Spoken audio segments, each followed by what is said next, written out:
Numbral, fuck you. Hashtag late numbral. What the fuck, dude? I'm just getting ready.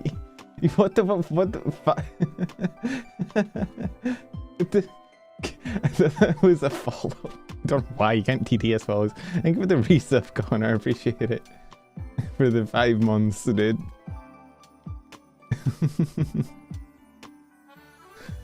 I'm not late, Umbral. I'm here. I was just setting things up, making sure things are ready. You know? It's important to be prepared. It's like the scout motto or something.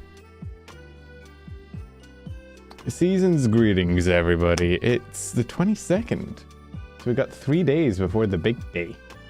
I need to get out. I missed out my opportunity to get people gifts by the time I got to the gifting.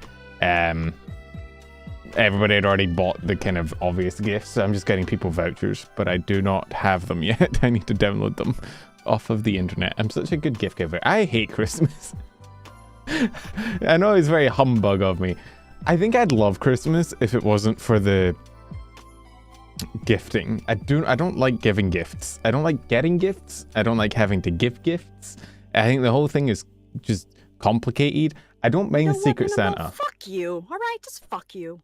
This music has real this year on your Christmas BBC One vibes. Thank you for the super chat. You're not wrong. It's the Game Chops album that just dropped. So, you know, don't judge my music taste, bro. I liked Secret Santa because it was fun. Because it was like, hey, just get one gift. You know, there's a money limit. Nobody can go over. The gift opening doesn't take too long, and it's fun to figure out like who you got and who got you. But I don't like the whole, bro, it's just, one, I feel like it's a big money sink, because, hang on, let me actually, like, appear. I feel like everybody ends up getting shit that they don't really want or need, but they feel like they need to spend money on a gift, so you end up with a bunch of people with shit that they don't really need, and they could have just spent on themselves. But then, I don't know, man, I don't mind the spirit of Christmas. I'm not a humbug. I just don't enjoy the sort of stress that comes from trying to buy, especially because, like, okay, you got scammed. What did you get? Oh, no Ulix model. Sorry, Connor. I didn't have the bot up in time. Yo, EBB, thank you for the follow. I feel like once you get past a certain number of people in your household that are doing Christmas, it just becomes kind of a stressor. Like, when it was just me and my parents, fine. There's like 2 people. When it's me and my parents and my sisters, manageable. It's 4 people, I can do that. But this Christmas, for example, right? It's gonna be me, my parents, my sisters, both of my sisters' boyfriends, my sister's daughter, so my niece, and then like, I think like an aunt's appearing. And so it's just, it's too much. And then like, I have to think like, I don't know the boyfriends. Do I spend the same amount on the boyfriends as I do? Oh God, I'm funny. Do I spend the same amount on them as I did on like my sisters, or like do I not? In which case that's kind of fucked up. And then like cards, thank fuck my family decided to stop doing cards because, ooh, that was a whole nother thing. It just becomes a whole stressor of like what's meant to be like a. I like buying people presents, but nobody else in my family does, so we stopped. I like buying certain people presents. You think, how you going? Thank you for dropping by. I don't mind getting presents for people that okay, this is gonna sound rude. I don't mind getting presents for people that I actually know and like know what they'd like when I have like an idea of like, oh shit, like, you know, like hypothetically, if I had a girlfriend at any point in my life, which I know everybody's in chat is gonna call me bitch, so shut up. But if I did, I wouldn't mind it then, because it's like buying a gift for someone that you really, really care about. But I feel like so much of Christmas devolves into like, yeah, you have to buy presents for all 10 of your extended family members that you've seen once a year. And it's like, Verseless number, no maidens. I could get maidens. You're so bitchless you couldn't even get Evan. Hey, I wasn't trying to get Evan. I just wanted to go in there to roast that man. Sick for Christmas time, so why not rot my brain with anime women? So true, bestie. That's what I do with my spare time. Don't call me Pen Bunny, bro. Anyway, news today. Honestly, probably a short stream. We're not going to spend 2 hours doing award show stuff like last week. This week was relatively chill. honestly, all around. Like, there was the channel drama stuff, and there was, I think that was kind of it. Like, hey Omar, I am gonna do the news. That's the plan. Yeah, like there was a lot of YouTube bonks, there was some Twitch bonks, which we'll go over. But in terms of like drama, I don't know, do you think we can get to New Year's without everything fucking exploding? I was gonna put that in my short, and then I was like, I don't want to actually jinx it. I was gonna put at the end of my short, like, can you guys try not to graduate before next year? Thank you. But I figure if I put that in, and then like our beloved member of the community graduates, I will probably get a pipe bomb through my window, so. Big drama spent us another week without the promised tier list. In my defense, I was spending time with family this week. I was around my parents a lot with the dogs and the puppies and seeing family members and talking to people. There's a lot going on. But yeah, tier list. I was going to say tier list on Tuesday, but I'm pretty sure Tuesday is like Christmas. Oh no, Tuesday is Christmas Eve. I think I'm around at the family, so it's fine. We'll do it on New Year's Day. Hogmanay. I feel obligated to make it like a Christmas tier list because it's been like a month, but we had the poll, so I'll stick to the poll. What in the bonding row? Don't ask questions. Okay, you don't need to know about the context for this thing on your screen. Saying 3 days from now was a big VTuber day a year ago. Isn't it? Is it December that's like the big? No, it's August. It's the big fuck you day a month for VTubers, isn't it? August is the month where everyone fucking dies, right? Because that's when all their like contracts and shit runs out.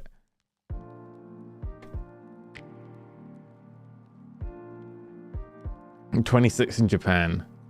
Oh wait, yeah, fucking yeah, because it was Christmas, cup of coffee. It's been like a year since the apocalypse. Holy shit. Yeah, you're not wrong. That's kind of fucked. It doesn't feel like a year ago. Dude, it is crazy to me to think about like how long I've been doing this shit. Time just kind of flies by, but it's been like over 2 years, which is absurd.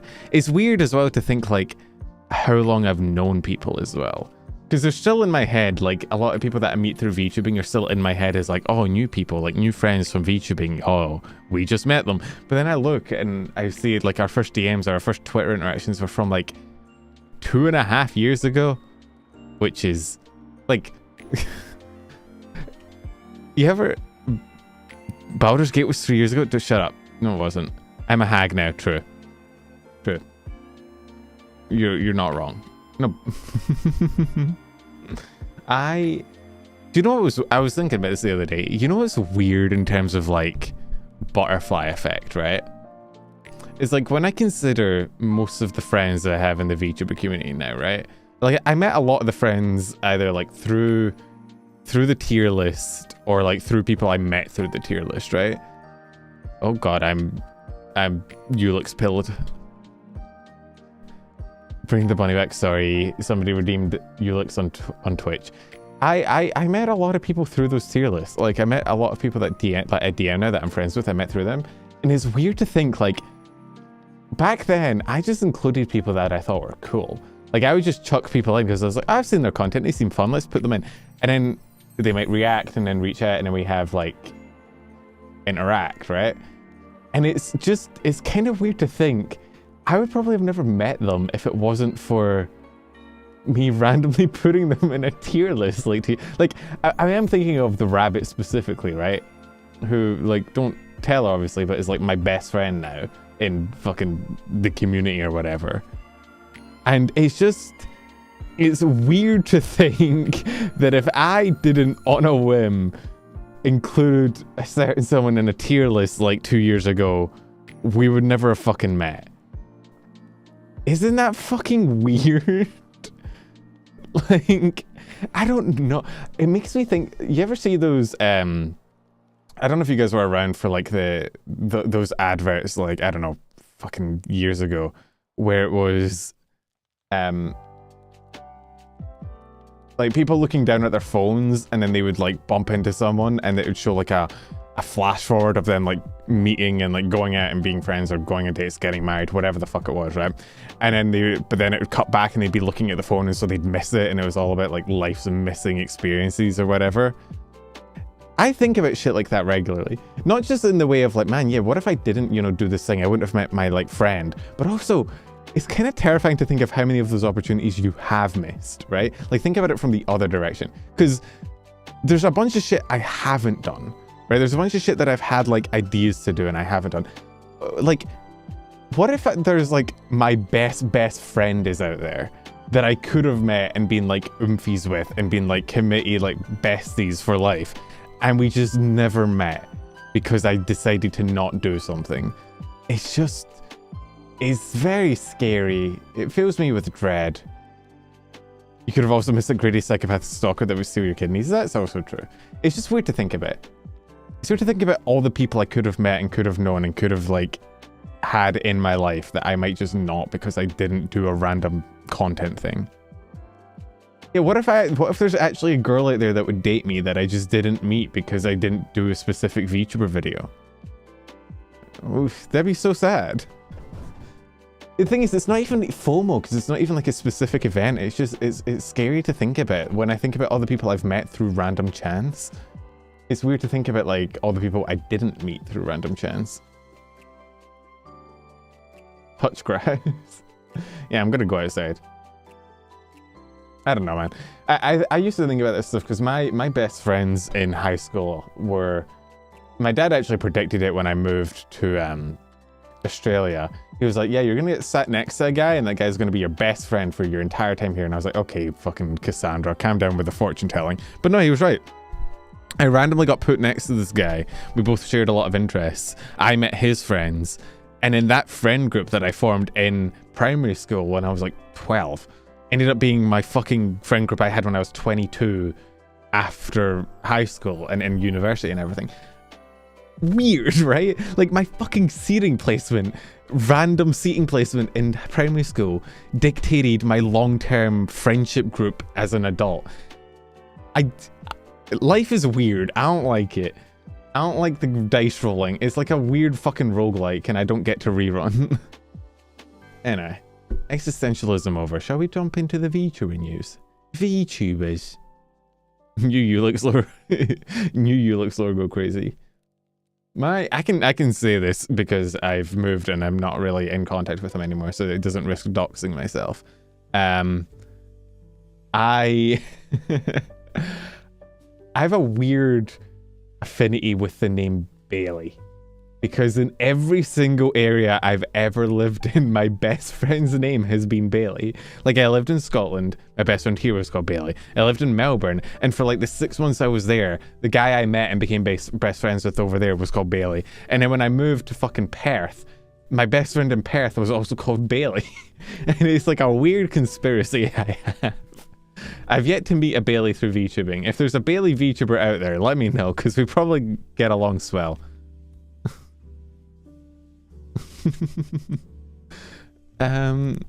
What should we start with? Should we start with the Cottontail stuff? It's probably the biggest drama of the week. It's secretly all the same guy. He's just following me and like putting on a mustache. He's really committed to being my friend, guys. Alright, so let me timestamp and swing across to the Twitters. What time? It's been oh my god, 50 minutes on the dot. I'm so on time pilled. I'm so good at this. I hope you guys are having a good holiday season, by the way. I said it kind of jokingly at the beginning, but I hope you guys have people to be with, and if you don't, I hope you have VTubers to watch. Pirate Software put out a short a little bit ago that was kind of sweet to me, where he says that he always streams on Christmas because he knows some people might not have people to be with on... Don't want to say it's your favorite YouTuber. I'll hit you with a truck. He knows some people don't have people to be with on Christmas, so he does it so that they have people to be with, which I thought was just kind of sweet. Shout out Thor. What a guy. Not that he really needs my shout out, because bro averages like 10k viewers, but you know, it's the thought that counts. Okay. here we are. So, yet another one of YouTube's famous decisions hits Cottontail, who had her ASMR channel removed. Anya Ignis is my favorite YouTuber as well. You can tell she's a YouTuber because her channel was basically deleted. Had my big grocery delivery, so now I have to avoid eating all the sweets. Bro, I have to go out tomorrow to get like sweets for everybody. I'm going to just buy a big bag and hand them out to people. And the chances of those sweets lasting until Christmas is very slim. I will just scoff them. Let's see. So, Cotton had her ASMR channel removed after removing a single video. Didn't have any sex or nudity on it. Hope it was a mistake. Please fix this. YouTube replies being like, the first step here is to appeal. They'll follow up on your email. I think she did appeal, and then the appeal, I don't know if the appeal got denied. Yeah, the appeal was denied, even though there's nothing sexual nude on the channel. And then the sort of passive, oh my god, I'm a old guy. The passive aggressive, thanks YouTube, you're doing a great job. Which, you know, we stand a passive aggressive queen. And then you obviously have all the YouTubers and all the VTubers in the reply tweeting, which is good for awareness, but also, what the fuck is that? Why did I have to, Jabroni Mike? Why have you made my eyes? Why? Oh god, okay, well, now I need bleach. Anyone have some bleach I can shove into my eye sockets? Dear God Almighty, what the fuck was that I just saw? Never scroll down on Twitter. I know, I should know this by now. Oh god, I've been doing this for like 2.5 years. I should know not to scroll down, but I didn't expect fucking FNAF porn in the replies of this tweet. Forgive me. There's always weird kid shit going on YouTube. You ever notice that? Have you ever like looked at the live section of YouTube? We'll get into Abby as well. Abby also had a shit ton with YouTube's customer support. Is the live section still like that? I think mine is okay now because it's like just VTubers. But there was a time when if I looked for live content, I think if you go to like Minecraft, if you search up Minecraft and you go live, Minecraft live. Oh no, it's okay. It's actually not as bad anymore. Okay, we're actually doing okay. We've still got some weird shit, but there was a time period. Oh god, okay, yeah, no, there's the weird shit. There's a time period where the entire live section was just weird kid Minecraft load shit, and I never got it, and I don't understand how YouTube let it slide. And I mean, and then there was also, you guys remember the Frozen, like Elsa Spider-Man era as well of YouTube? YouTube's weird. And they made YouTube Kids to try and like make it safe for kids, and then they just seemingly didn't give a shit and kept punishing people on main. Which, you know, that was fun to see. Yeah, you don't remember that? There was a time period in YouTube, I think it was like 5-6 years ago, where there was this weird trend of having Elsa, Spider-Man, animated or live action shit that was really sus on the fucking main YouTube page. And I think when YouTube Kids came out, it actually moved to YouTube Kids and became like the main content on YouTube Kids. And because YouTube Kids is mainly like auto scroll, like it mainly just feeds one video into the next, you'd have kids, couldn't comment, couldn't like, videos couldn't get like, so you can get warnings flagged. You just have kids that you'd start on like a kids channel like Cocomelon or whatever, right? And then like 3 recommended videos deep, they'd be watching weird live action Spider-Man Frozen shit. And it completely flipped. Like the whole point of YouTube Kids was to make it safer for kids, but what ended up happening was it ended up being way worse, because rather than having the option of being in a bunch of different content areas, all the kids got funneled into the worst content on the platform. It was not a great time for YouTube. The shit is still around, but I think moderation's a little bit more like actually decent. So that's something. But I don't know, man. I feel like YouTube should just I don't know where I stand with YouTube and like 18+ content. I am very much of the opinion in most forms of content that you should just have a little tag that you can click a little button you can click that can be like, hey, look, I'm cool with seeing lewd shit. Because I feel like a lot of time the reason that YouTube doesn't like lewd shit or, you know, adult content is because of advertisers. They don't want advertisers to be like, oh no, our content is on sex stuff. But then advertisers use sex to sell shit anyway. But I feel like if somebody has ticked that they don't mind seeing 18 plus shit, then they're not going to think badly on a company for appearing on 18 plus stuff because they've already clicked the thing that says that they don't mind it. And I know that it's just bureaucracy and it's just advertisers don't want to be on 18 plus shit, which means YouTube has to make it, you know, not available for them to be on 18 plus shit, which means that the content creators end up having to not make 18 plus content. And it's this whole weird chain. I just hate it, man. And it's so weird. I don't know why. Like, one thing if it was like proper hardcore, like raw dog and, you know, whatever on the main feed, that's one thing. But like, it's weird how just tame YouTube can be. And it's weird what, like, not just YouTube, but just the internet and people in general. You ever notice that? I don't know if it's like an American thing or whatever. But, like, you can have gruesome as fuck, like, death, gore, you know, snuff, whatever the fuck you want to call it, right? And it's fine, and it's okay as long as it's in a video game. You can have video games where people blow each other up. Like, blow limbs off, people are screaming on the ground, whatever. And you can upload a let's play of that, and it's okay.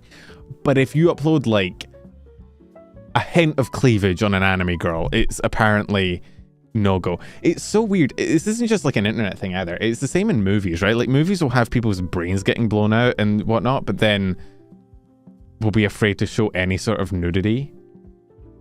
Which is just, like, I get it because it's like the moral standard, but also it's weird that we're more comfortable seeing the inside of somebody's fucking brain than we are with seeing their fucking, like, nipples.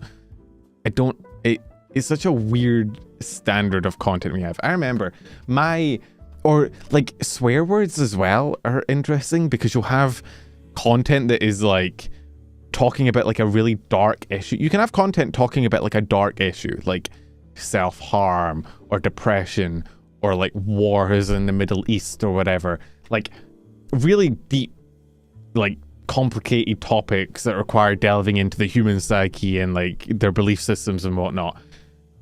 And it is fine as long as you don't say the magic word that is like fuck or suicide, right? Like, you see that shit that people are like unaliving themselves instead of saying killing them because it's just, it gets flagged. I remember, I don't know if I've went on this rant before.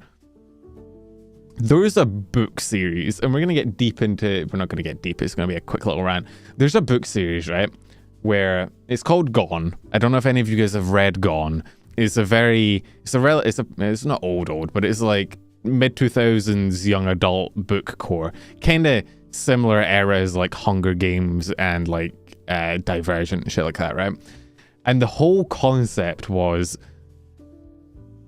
everyone over the age of 15 gets Thanos snapped out of the bubble. A bubble forms, everybody over the age of 15 gets Thanos snapped, and it becomes like a Lord of the Flies situation where all these kids live together, and some of them end up developing superpowers. And it's actually kind of neat, because it is super fucking brutal. Like, they do not pull punches, right? It is...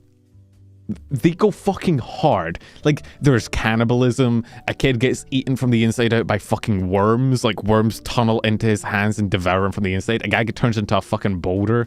Another kid gets eaten alive by coyotes, and these are like 14-year-old children. One of the kids can shoot lasers out of his hands and fucking burns another guy's face off. One of the kids can shoot microwaves out of his hands and gives a guy like brain cancer. There's a girl that gets pregnant at like 15, and the kid that she births is like the Antichrist and like tunnels out of her and like rips the arm off a guy and eats his arm for sustenance. So like there's a lot. There's a lot. in the book is very much like a, oh shit got real. But they don't swear. they use like the frick words, or they do the thing that books do where they're like, he cursed under his breath rather than saying fuck. Or they'll have like censorship where like a character will go to swear and then it'll cut away with like an explosion or something. Or they'll use like in-world counter like words, right? Where words that are kind of, you know, like how in Cyberpunk they have like chum, right? Shit like that. Where instead of saying, I can't remember what it is. What is it? It's, what's the fucking terms they use? I can't remember. But it's literally, it's like substitution swear words, right? And it's so weird because you have this world where you're willing to talk about 14-year-olds getting eaten alive and committing cannibalism, but you're afraid to say the fuck word. And it's just such a weird split. And I know why, because it's so much easier for an editor to scan a page and go, okay, you used a swear word, you said cunt, you said whatever, and that's bad. And it's a lot harder for them to scan for the, like, subcontextual themes that are a bit adult, right?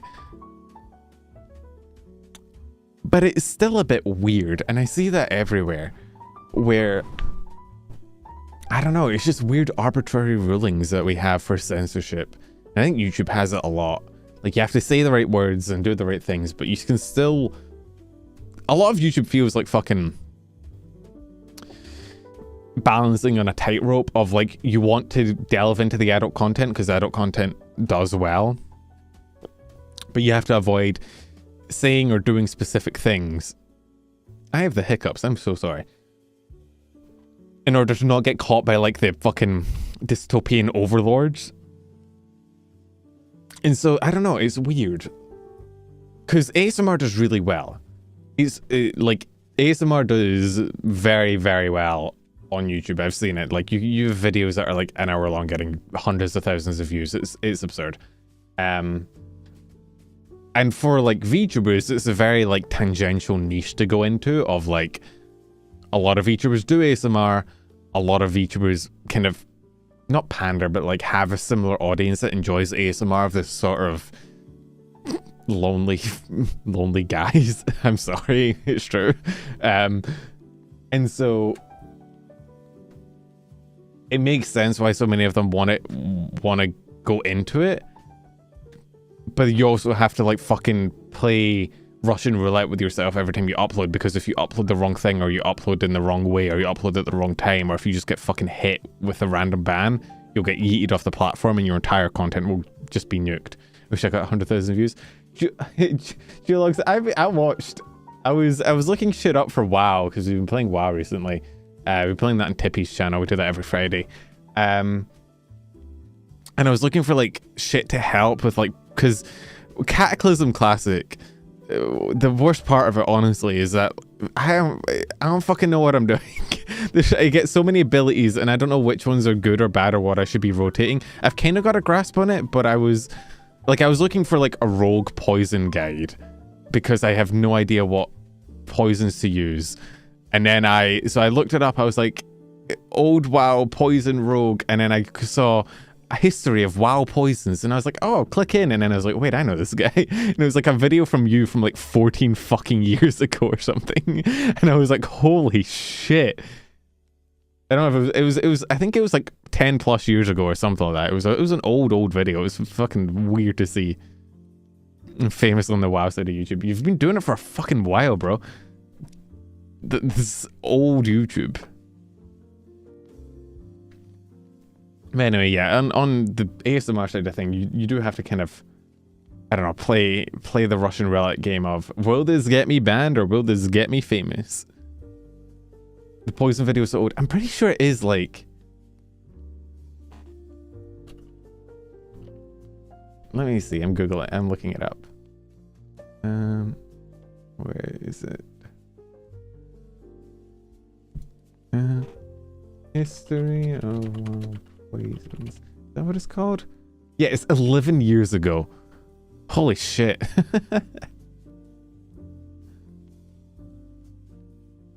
So get me famous because it got me banned. That's also true, but I think there's definitely a level where that doesn't work.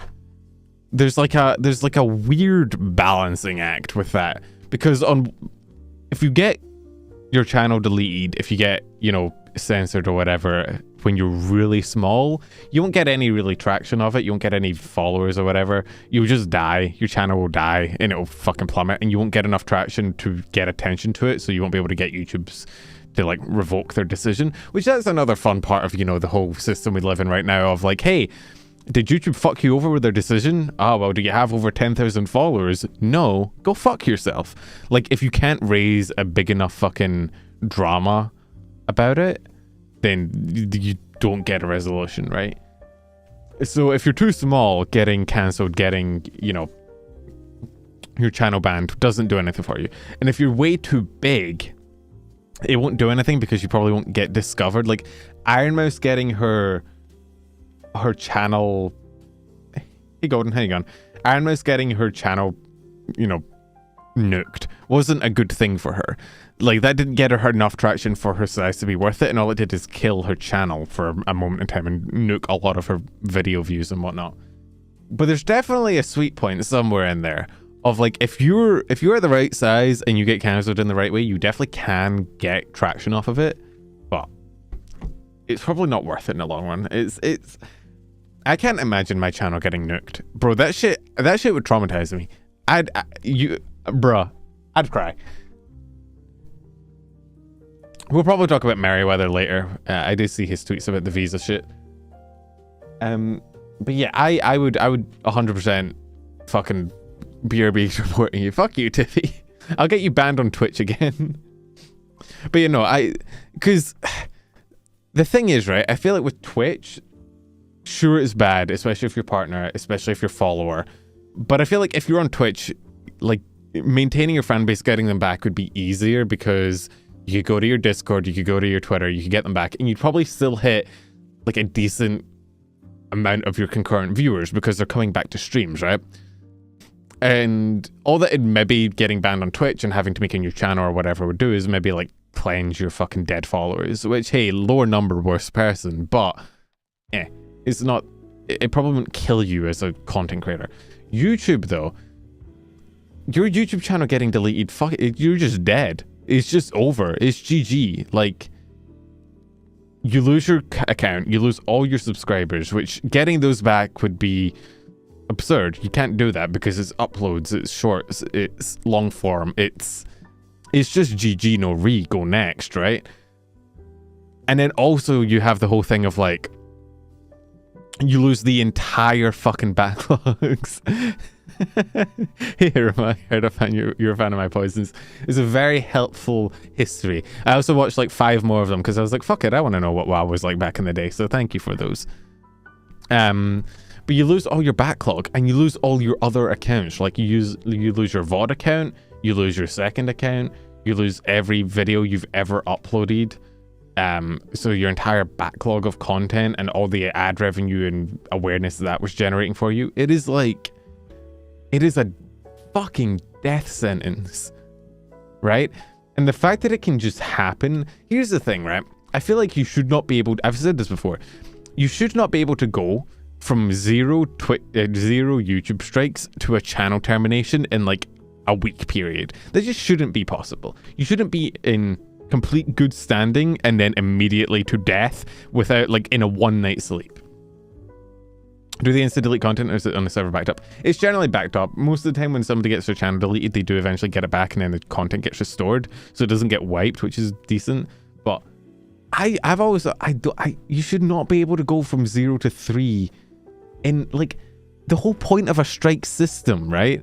The entire point of a strike system is that you get opportunities to fix your behavior in between strikes, right? That is like, fuck, this is elementary school bullshit, right? The reason why you have a strike system in school is because, hey, thank you for the follow, is because sometimes a kid will mess up and it's not fair to immediately give them the harshest punishment because they might not have really been aware of like how bad they messed up or why they messed up. So you do a strike system where the first time they mess up, they get one punishment, it's a slap on the wrist. And then they do it again, you punish them again, slightly harder. And then if they keep doing it, then you hit them with the hard shit. if you're just gonna have channels go from complete good standing to nuked off the face of the earth, why even have a strike system? It doesn't make sense. I don't know why YouTube does this default to nuke your channel, goodbye, fuck you. Twitch does the same thing. Twitch is the same of like, hey, oh, you committed a minor rule violation, hey, you're getting a suspension, you're not able to stream, and also your content's gone, and also fuck you, here's a strike. Like, give them a fucking verbal warning first. Even the police tend to give you a verbal warning for misdemeanors. Like, come on, man. They probably just use bots. They're definitely not manually reviewed. At least not with the level of competence some of these ones have been handled with. They're definitely not manually reviewed. So, obviously, like, Cotton appealed. The appeal got denied. Yeah, I mean, obviously there's limits, right? Like, if you're posting, like, straight up, like, somebody getting murdered, or you're posting somebody that is, like, if you're posting straight up, like, gratuitous porn, or, you know, obviously the worst kind, so I'm not gonna say because it might get me a strike, then obviously there's no forgiveness for that. But, like, most of the shit, you just do a slap in the wrist. Like, why are you tweaking out about it? I don't understand. And then YouTube doing YouTube stuff of, hey, oh, one of your channels got bonged. I guess all your channels are gone now. Sorry, goodbye. And so Cotton's music channel and all the backup channels got removed. So I don't know, man. It's either bots or 100 workers get paid by the number of bans. I think it's probably bots. There's been a few VTubers hit with fucking YouTube bans. I don't know why. And then obviously there's this fucking copy-pasted response that they do with everything. I'm going to actually go to the Ebby one as well. Got hit. So Ebby got hit with one as well of, I received a strike, appealed it, and they supposedly reviewed it. The strike was lifted, and then a minute later, she got an email that her account was terminated. So she had one strike that, after appealing it, got upgraded to a full channel nuke. I don't know why.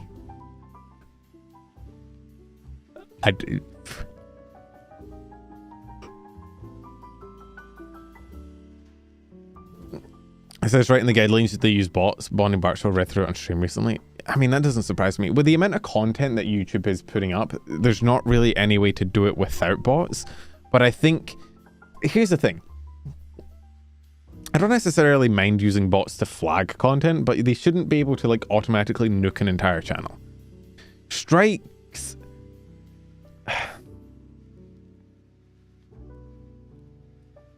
I think strikes are okay as long as they can only be done one at a time. Like, you shouldn't be able to do multiple strikes at once, but I think, like, because there is a compromise that needs to be made here. It's all well and good to say to YouTube, wow, you should not be wrong ever. You're using bots, you're using AI, how dare you? But also, do you know how much fucking content gets uploaded to YouTube every minute? It's absurd. It is absurd. Like, hang on, I'm gonna Google it really quick.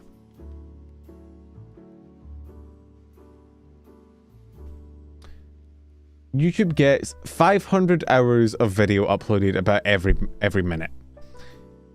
Like think about that. Every single minute, 500 hours of, I'm fucking blind again. 500 hours of content gets uploaded.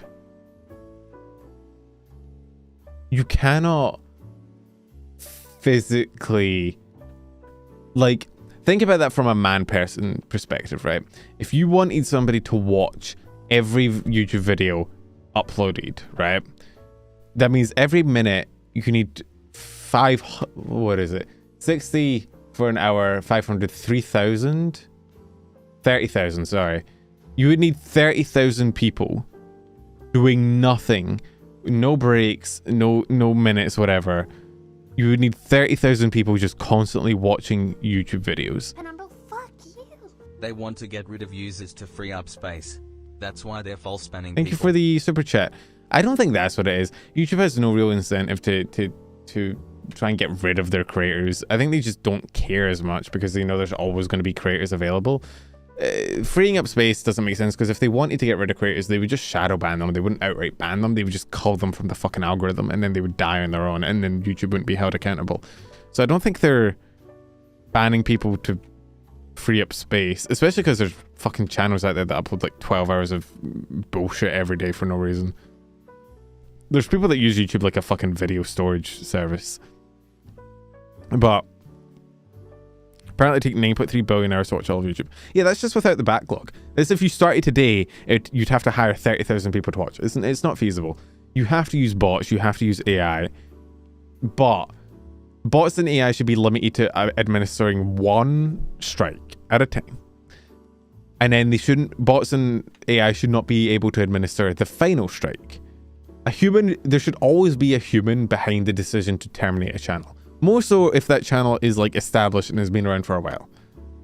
Like there's no reason because ultimately all you're doing is making more manpower work for yourself in the long run, even from like an efficiency standpoint, because everyone who gets their channel terminated is going to appeal it, which means eventually a person has to sit and read the appeal and go through it anyway. So just save yourself the fucking hassle and not let bots terminate channels and make sure that the final termination, the final blow is done by a human review.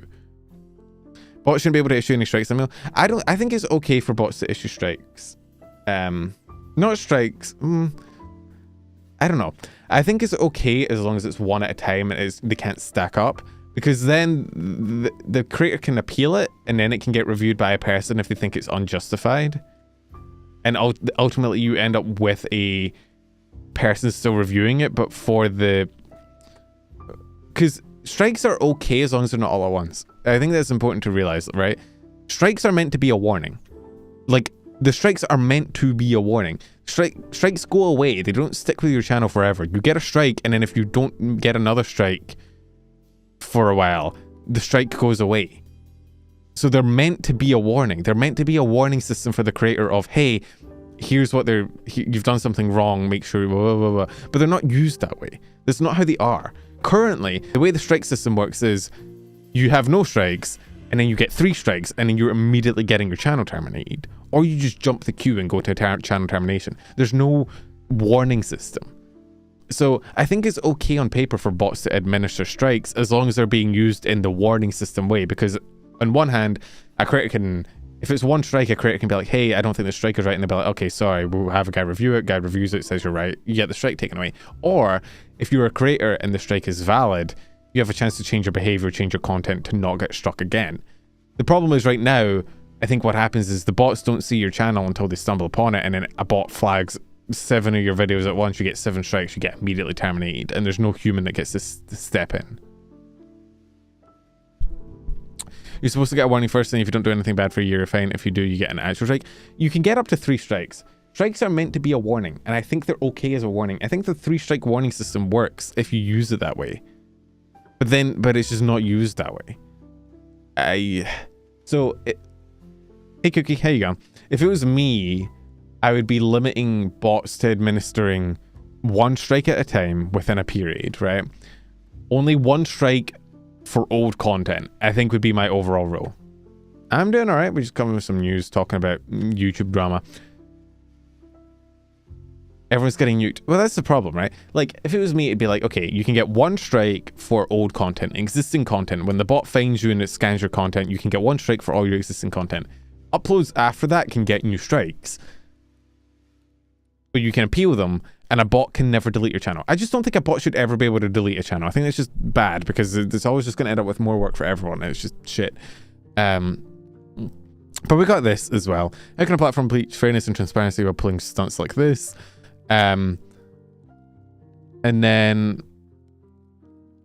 yeah, so she got email about violations of sex and nudity policy, and then I think some strikes are permanent. I got one from a troll and disputed, and got another for disputing. Well, yeah, that's the current issues I think of Subchat, is that the disputing thing isn't working. Like, people, I mean, this is what we're covering with Abby. Like, Abby disputed it and got her entire channel nuked for disputing it. But the way they're meant to work is actually okay. It's just they don't work like that because YouTube sucks. So yeah, so Ebby reviewed it, got the strike taken, lifted. The strike got taken away, so obviously she was like in the right, but then her entire account was terminated. I don't know what happened. Did the person that was reviewing her strike think that, oh no, the entirety of her content is bad and strike her manually? Or did the bot see that she requested a review and then review all of her content and then strike all of it? I don't know. I genuinely don't. I'd guess the bots are right in 90% of bans. Probably a lot of bots banning other bots, and YouTube doesn't see the value in making that harder to accommodate valid content creators. Probably. I mean, the bots probably do filter a lot of fucking chaff of people like bots that... There's probably a lot of bots out there that just like re-upload fucking movies or whatever, right? Like just automatically take movie uploads from Netflix or something and try and upload them on YouTube. So bots probably work for shit like that. But in this case, it's just... So YouTube replied, we understand this is important for you, mind sharing your channel URL so we can take a closer look. It looks like you've already appealed and received an email outlining the final decision. We know this wasn't the outcome you hoped for, but there's nothing more we can do on our end as these decisions are made very carefully. We appreciate your understanding. This fucking copy-pasted response, right?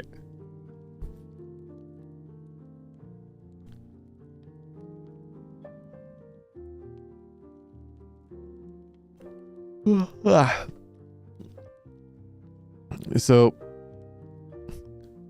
I don't know.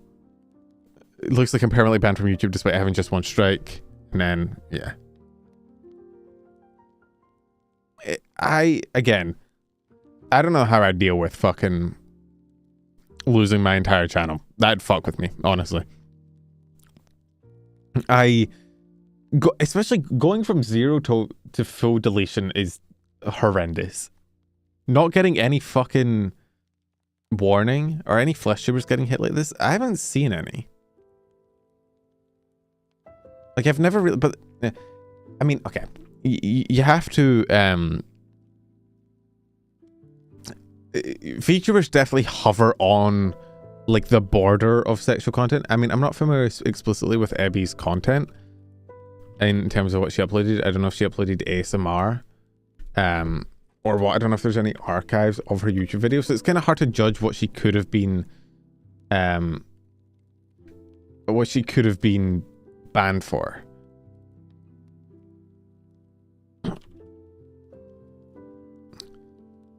But I did, like, okay, I looked up some clips, right?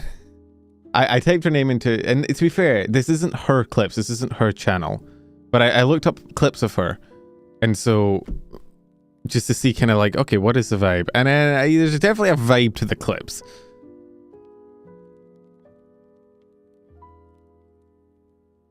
Like, there's you know? So, I mean, and like, hey, I don't judge whatever fucking content you want to make, bro. I'm not going to sit here and like bash you for it. But I think a big reason VTubers get hit, and again, it's not right that they can go immediately to getting banned, is that they do tend to skirt that line a bit of like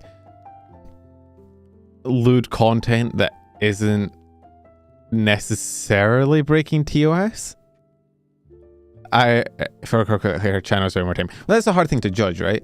Like, I can't see her YouTube channel, and I doubt she was uploading. I mean, this is typical fucking Clipper bullshit of like, take the most sus thumbnail with the most sus title and upload it to get clicks, right? So I don't think it's fair to judge her YouTube channel from that. I don't know what she uploaded there. It's definitely in the thing with VTubers, right? And this is the thing with manual reviews, even with a person, is that a lot of VTuber content will come down to the fucking person reviewing it. Because it's a lot harder to judge, like, where do you fucking draw the line? Like, shit that a real person doing would probably be over the line, but it's a VTuber mod, right? Like, the fucking, okay, like this shit. Lil, think of the super chat. Raising such important topics. This is definitely important to know for beginning. Definitely good to know that if you're fucking with lewd content, you're definitely playing with fire. Like, it can be very... not profit. It can work. Like lewd tubing is pretty big. People enjoy it. Like sex sells, big fucking surprise. But it is also, you are playing with fire. You can't just get your entire channel nuked. Think of a super chat. I think like this, right? The fucking popsicle shit. If somebody was doing this with IRL, like fucking licking a popsicle or whatever, it'd probably get like flagged. But it's a fucking anime avatar. So like, where do you draw the line? I don't know. And I think I do. Here's the thing. I'm of like two minds of this in general, and this might be a controversial opinion. This might be. I feel like, I mean, I've said a lot like defending this and saying why it's bad, so I think it's okay for me to be a little bit on the other side. I think it's bullshit that you can get banned immediately. I think you should be given warning. I think you should have the ability to dispute, and I think you should have the opportunity to change your content if it looks like your channel's in danger. That being said, I do think, and I'm not saying this is a case for Cotton, because I don't know what kind, again, I don't know what kind of content Cotton was uploading in terms of explicit lewdness. I think it was just ASMR, and I don't think ASMR should fucking violate any sort of sex or nudity policy, because it's just ASMR, there's no visuals. However, there is a lot of, how do I say this? And I should probably click off Cotton, because I don't think this applies to Cotton. I think Cotton is very much in the right for being fucking annoyed at what's going on. Let's just go to my fucking page. I think there's a lot of VTubers that act deliberately naive when you look at their content and you're like, okay, I don't think you should have gotten banned. I don't think you should have gotten in trouble. But you can't look me in the eye and say you have no fucking clue why this happened. You know?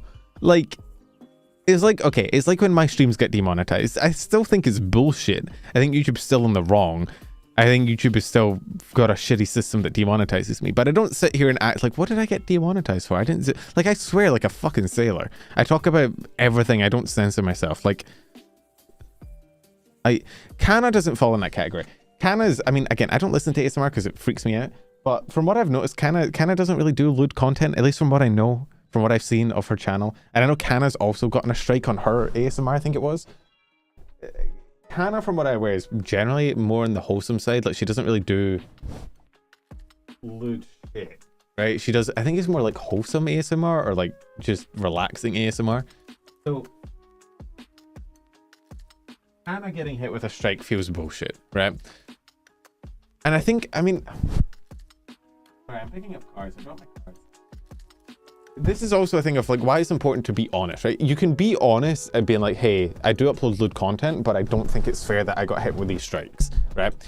But I think it's also important to not play dumb completely and be like, why did I didn't do anything lewd. I'm just a little guy. I've never done anything even remotely sus. Because what happens is you end up hurting the people that legitimately like are getting fucked for no reason.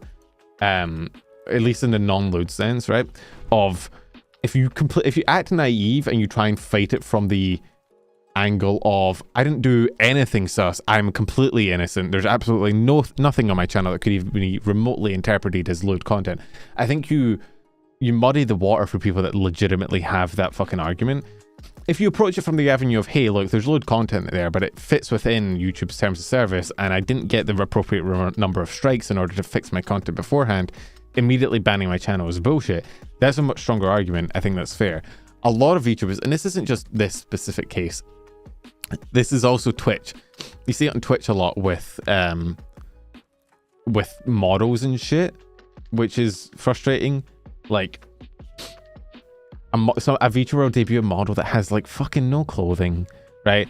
It's just underwear, big jiggle physics, massive amounts of, you know, sus angles, camera focusing on all the wrong parts, whatever. And you can approach from the argument of, hey, this should be allowed. Hey, this is under Twitch's TOS. Hey, I don't think this should be bannable. I think I should be communicated with better. But a lot of VTubers approach it from the angle of, what? I don't know what I did wrong. There's nothing, I don't see why Twitch would ever ban me.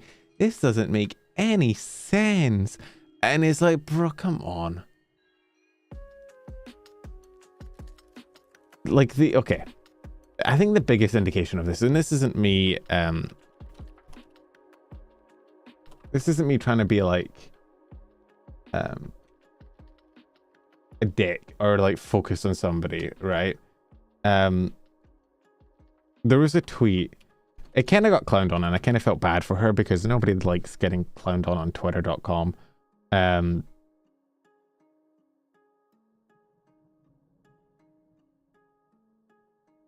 Where is it?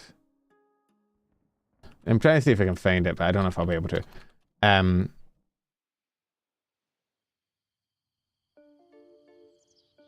Okay. This tweet, I don't want to add to the clowning on. This is from a while ago. I'm not trying to drag this back up. I'm not trying to add to the clowning on, but this to me was like the peak of the wrong, approaching what could be a right argument from the wrong size, right? It was Adora and Radia together, both with very specific kinds of models, right?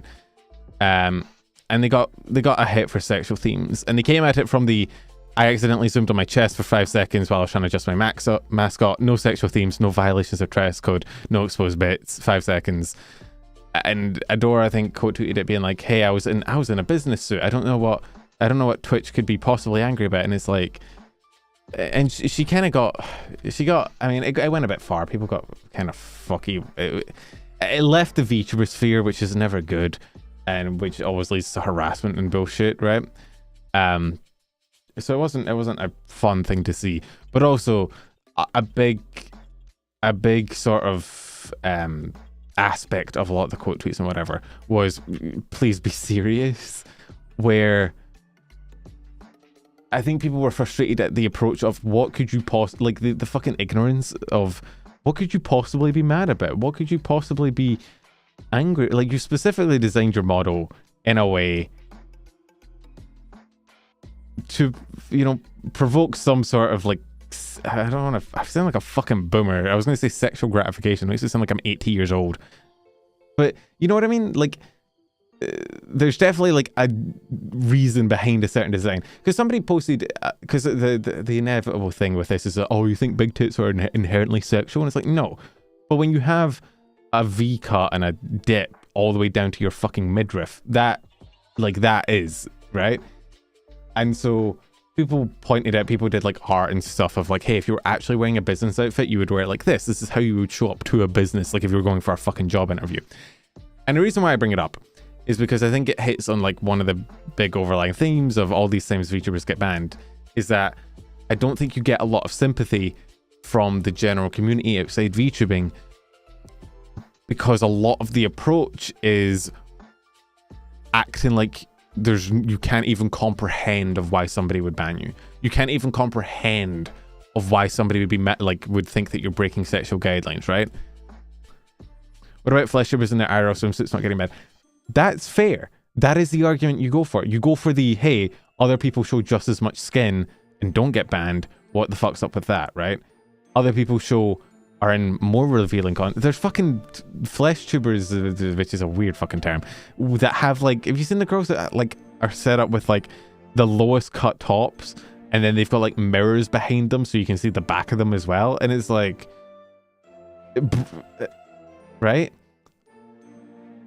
That is a good argument to go for of, hey, yes, we have exposed skin. Yes, it's definitely there for like some amount of lewd content. But this is accepted in many other places on the platform. You have to be consistent. That's a good argument.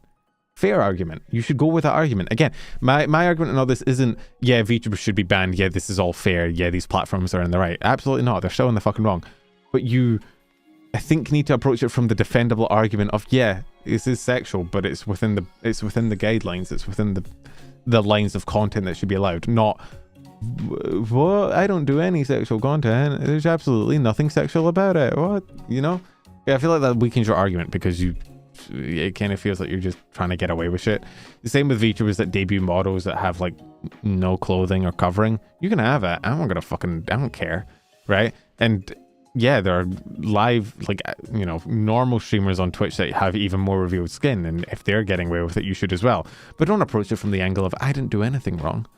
I just focused on my hips for 5 seconds. There's nothing sexual about that. I just focused directly on my cleavage and bounced my model up and down repeatedly for 10 straight seconds. There's nothing lewd about that. What are you, why does Twitch hate VTubers? You know, that shit annoys me because it's so intellectually dishonest. Like, just, you can be sexual and you can admit to it. I'm not going to shoot you with a gun. Like, I think it's fine. I think you should be allowed to do it within certain guidelines. And I think if there are IRL streamers doing worse, then they should be either punished the same amount or Twitch should let you do what you want to do. But don't hit me with that bullshit. Don't hit me with the bullshit of, oh, I don't know what I did wrong. Like, that's for you. Yeah, you did. You fucking knew what you did wrong. Especially now, with shit being so widespread. We've kind of went off topic from the YouTube stuff into more Twitch stuff. But nowadays, with so many VTubers getting hit by, like, Twitch attire compliance issues, you're well aware when you're commissioning your model, like, what the fucking current climate is. You know you're taking that risk. You're doing it because you know sex sells and that revealed skin sells, right? And you're taking that risk, and that's fine. But you know what you're doing.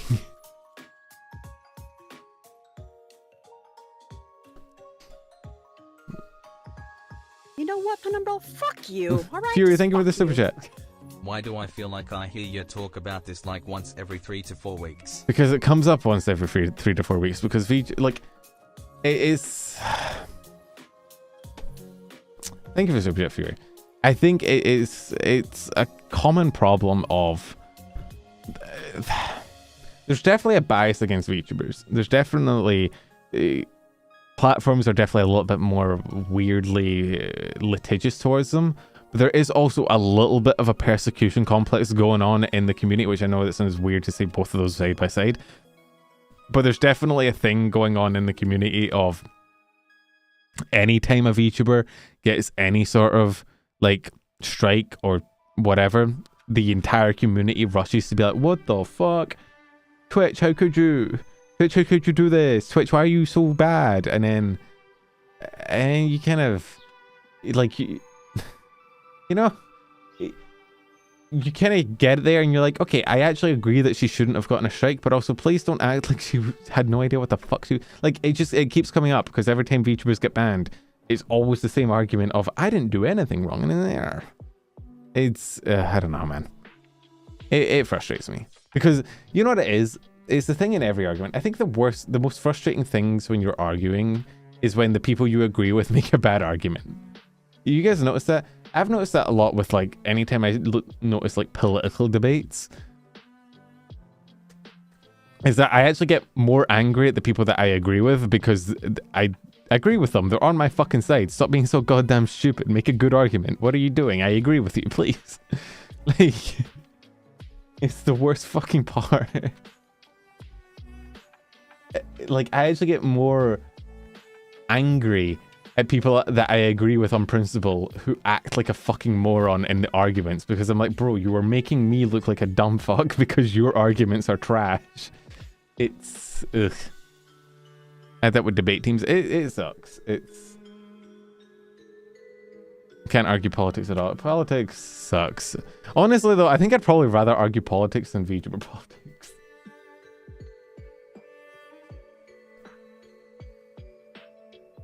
Like, I think I'd rather argue about actual IRL politics than like argue about the VTuber sphere because I feel like the VTuber sphere is so much more frustrating. Like, at least politics has open hostility. I feel like so much of VTubing is like you have to pretend to be everybody's friends. You want to start now? Yeah, fuck it. Let's argue. Let's argue about the complex geopolitical position of Hyrule. I don't think Zelda's a very good princess. I think she wasn't elected. I didn't vote for her. She has no fucking principles. She just fucks off to go on an adventure every time she comes back with some new twink that she wants to fuck. Makes no changes to the fucking capital.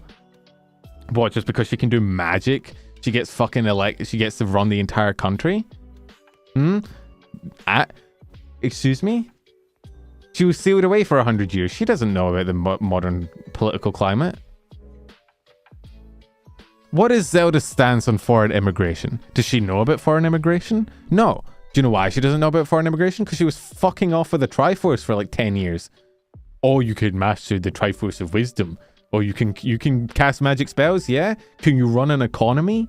I didn't fucking think so. And your father's dead, because he always dies in every fucking game. So you have no goddamn clue what you're doing. And all of your advisors also died, because they're always the main characters that get captured by Ganondorf. So this is more of a dictatorship, and you, quite frankly, Zelda, I don't think are qualified.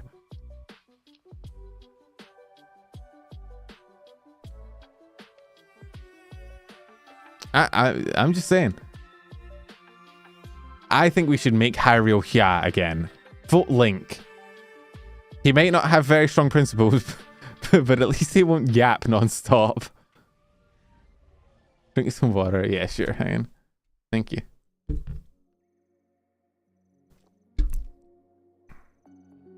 Like, what is Hyrule's main export? Heroes? Vases? To be fair, if you look a bit wider, there seems to be a lot more banning in the anime sphere for things normal in anime and thus normal in tubing. I think it's push coming from the payment processors onto YouTube and Twitch. They are putting enough pressure on anime companies. The JP government is taking notice. Thank you for the action. bit slider. I don't know if the JP government has much influence on YouTube, but I mean, there's definitely like a bias. You notice that with anything, right? Like a VTuber model showing the same amount of skin as a normal human will get you demonetized on YouTube. It's just the way it is. I've seen shorts on YouTube with like 14 million views that like the thumbnail is a skimpily dressed woman, and it's fine. But if I show VTuber cleavage, I'm fucked. So there's definitely a bias. I'm not arguing that there's a bias, and there's definitely reason for VTubers to be mad. I think it's just the way you go about arguing that is important. Actually, you know what the main export is? It's probably fucking milk, isn't it? There's so many Ranjis in Hyrule. Always fucking milk. Milk and eggs. And weird death robots.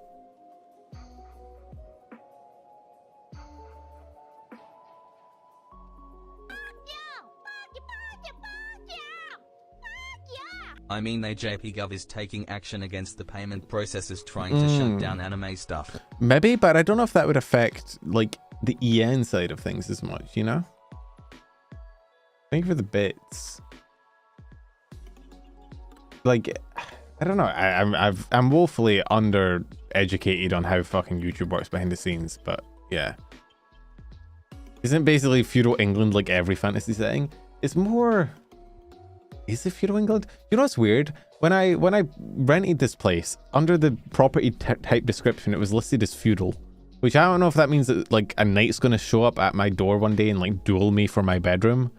I'm not really looking forward to that. I don't know why it's listed as feudal. I'm pretty sure Scotland abolished the feudal system like 20 years ago, but like, hey.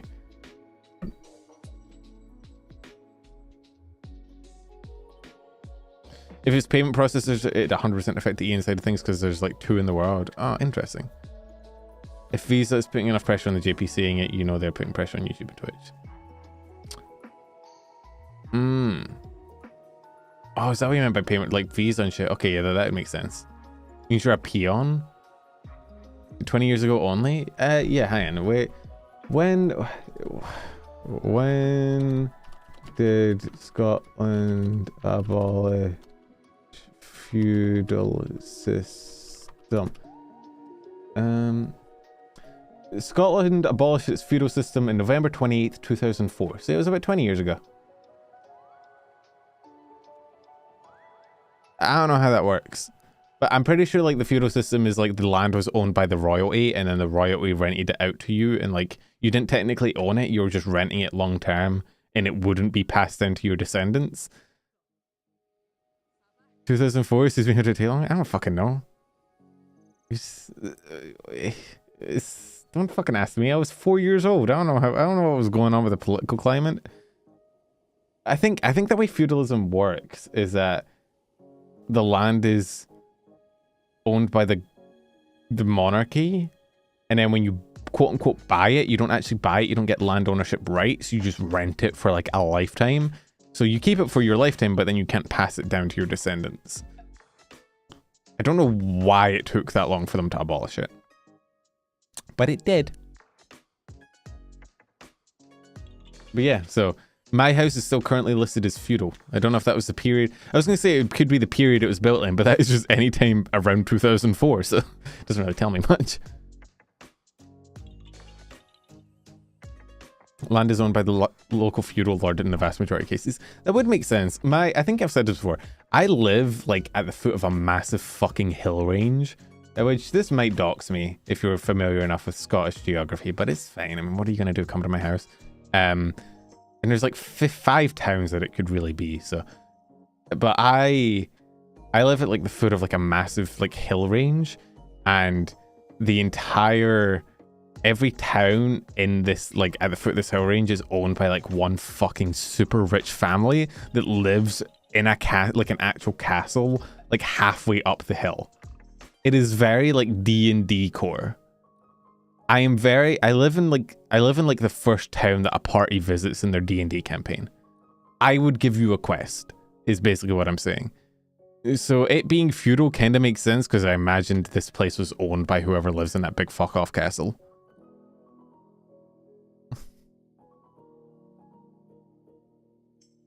It's kind of cool. I mean, the other day it was terrifying because when it gets foggy, it looks like Silent Hill, but I legit, the town I live in looks like a Dark Souls location. I sent an image to a friend of the church. Like I walked past the church. The church looks like, you know the fucking parish in Dark Souls 1? That first area you go to with the fucking gargoyles on it? Church looks like that. It even has a notice board outside of it, which I was like, hey, that's where I get my quests. So, yeah, I live in a Dark Souls town. Would we find you in a tavern?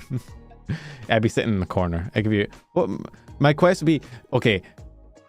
I really wanted to... There's a fucking... Okay. I really want to tell you the name of this place because it's really fucking funny. But if I tell you the name of the place, you would be able to Google Maps it and find my immediate location, which would not be good for me. So I probably shouldn't. But there's a place nearby that has a name equivalent to it. It's not the same, but it's of a similar vein of like Bandits Cove, right? Similar kind of vibe to that, which I think is very, very like level 1 quest location core. Like that's the name of the fucking location. So I definitely would give you like a quest to go and fucking kill like 5 bandits in the mountains or something.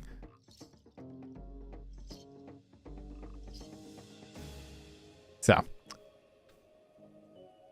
I am an NPC. Come to me with your quests. I have a gold exclamation mark above my head. I will make it an export quest. Escort quest. Anyway.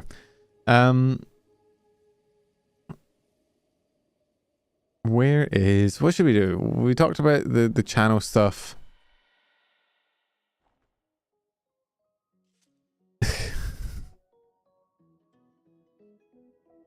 What's the quest reward? 5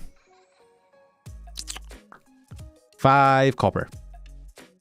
And a smooch. Hey, very high value in the current economy. What should I cover next? Oh, Ina. We talk about Ina? We talk about Ina. Do a quick Ina side tangent. We went on enough of a tangent about everything. We spent an hour on that story, and I think half of it was just me ranting about fucking Zelda. Ina back. So Ina's back was trending, which, if you're unfamiliar with the lore, Ina's back trended a while ago. I timestamped because she came back, and then Ina's back trended, and then people started drawing art of Ina's actual fucking back, and then it kind of took off and it became a fucking meme. Why do they like her back? Fucking VTuber fans like any body part. If you make it a meme, they will like any fucking body part. Armpits, hands, feet, back, thighs, forehead, earlobe. I don't know. Bunch of gooners. They really are. They're very goon pilled, very goon maxing. Hands. Apparently girls really like hands. I found that out the other day. Apparently like hands for girls is like feet for guys. I don't know how true that is.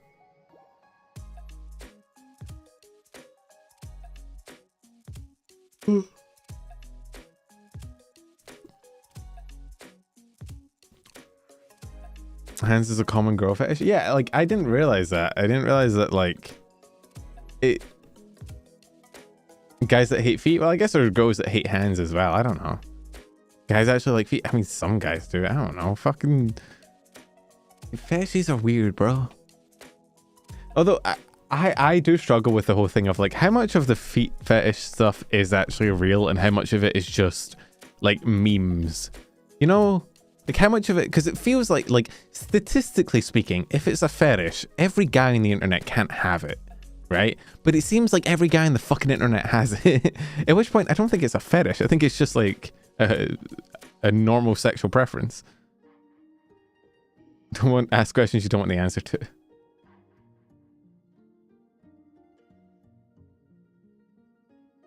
It may just be an internet thing, but I do know girls like hands.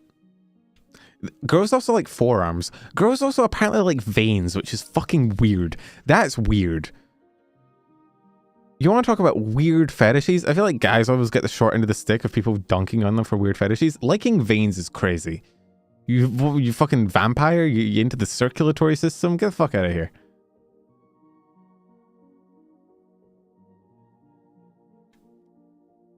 Well, funny fetishes with her doing a slideshow about how she hates feet fetishes.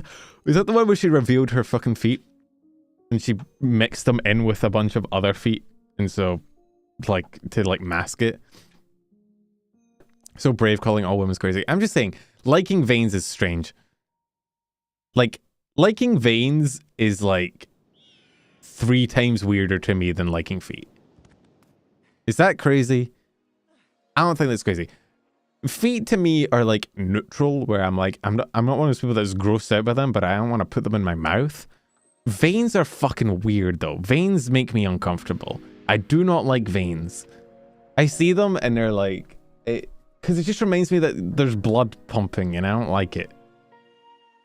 Muscles is fine, whatever. Muscles is okay. Veins though is just... especially like forearm veins are fucking weird. I don't like them. Nah, bro, this is political. I also don't like muscles. I don't like big muscles. I don't like bodybuilder muscles. I mean, I'm not gay either, so that's probably leans into it. But even like as an ideal body type for myself, I'm saying this as probably the most twink-pilled person to ever exist, which is an unfortunate realization I've come to make about myself. I'm 6 feet tall and 60 kilograms. I'm Victor Nation. But I'm not gay enough to like girl fetishes. Oh no, my curse. Bodybuilder bod is also specific taste. Isn't there a whole thing of like, I saw a Twitter discourse about this of like dad bod? But, which I also don't get. Because like, isn't dad bod just like minorly overweight? But then I saw a tweet about it and everyone was arguing about what dad bod is. But I don't get it. I don't understand.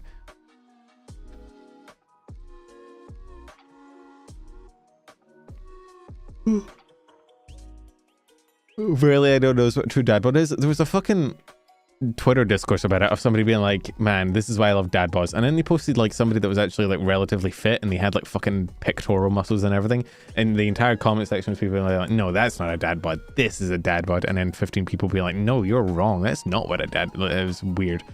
It was a weird, thread to stumble in on, but I read it. It was interesting.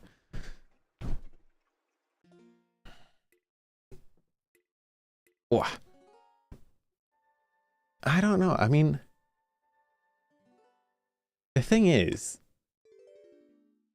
I don't know if there's any girl body type I don't like. I'm the straightest man alive. I just like girls, man. They're just kind of cool. We were kind of peak. God was cooking when he designed them. Shit, he should have just stopped. It's that fucking song. You know the song that Joe Cat got like booted off the internet for no fucking reason? I don't know if you guys are familiar with that drama. It was the fucking his remix of like the I like big boys, itty bitty boys. That one? Can anyone explain to me why people were mad about that? I still haven't got an explanation. I saw the drama and I saw people being mad at him for it.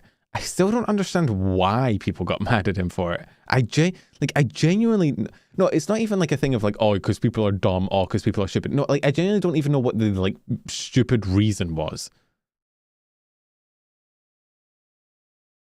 You know what I mean? Like sometimes Twitter cancels, why is there no music? Sometimes Twitter cancels someone for a stupid reason and it's like, okay, that's a stupid reason, but like, at least I know what the stupid reason for. But every time I like, ask somebody why, they were just like, oh, because Twitter's dumb. And it's like, yeah, I get that, but like, in what way? Like, what is the... They have to have some rationale behind their hatred. What is it? Because he made the, like, girls gay? What?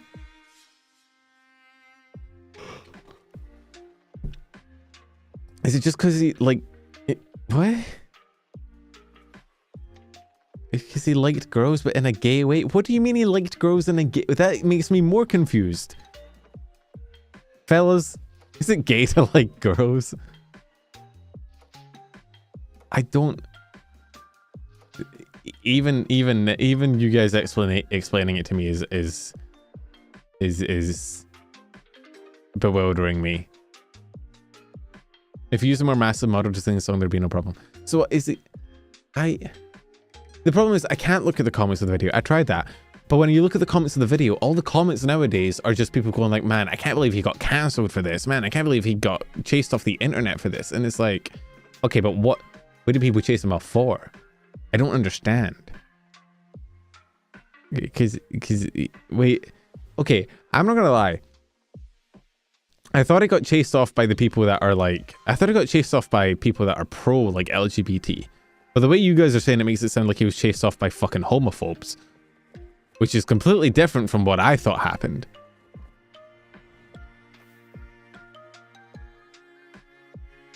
It was both? What? I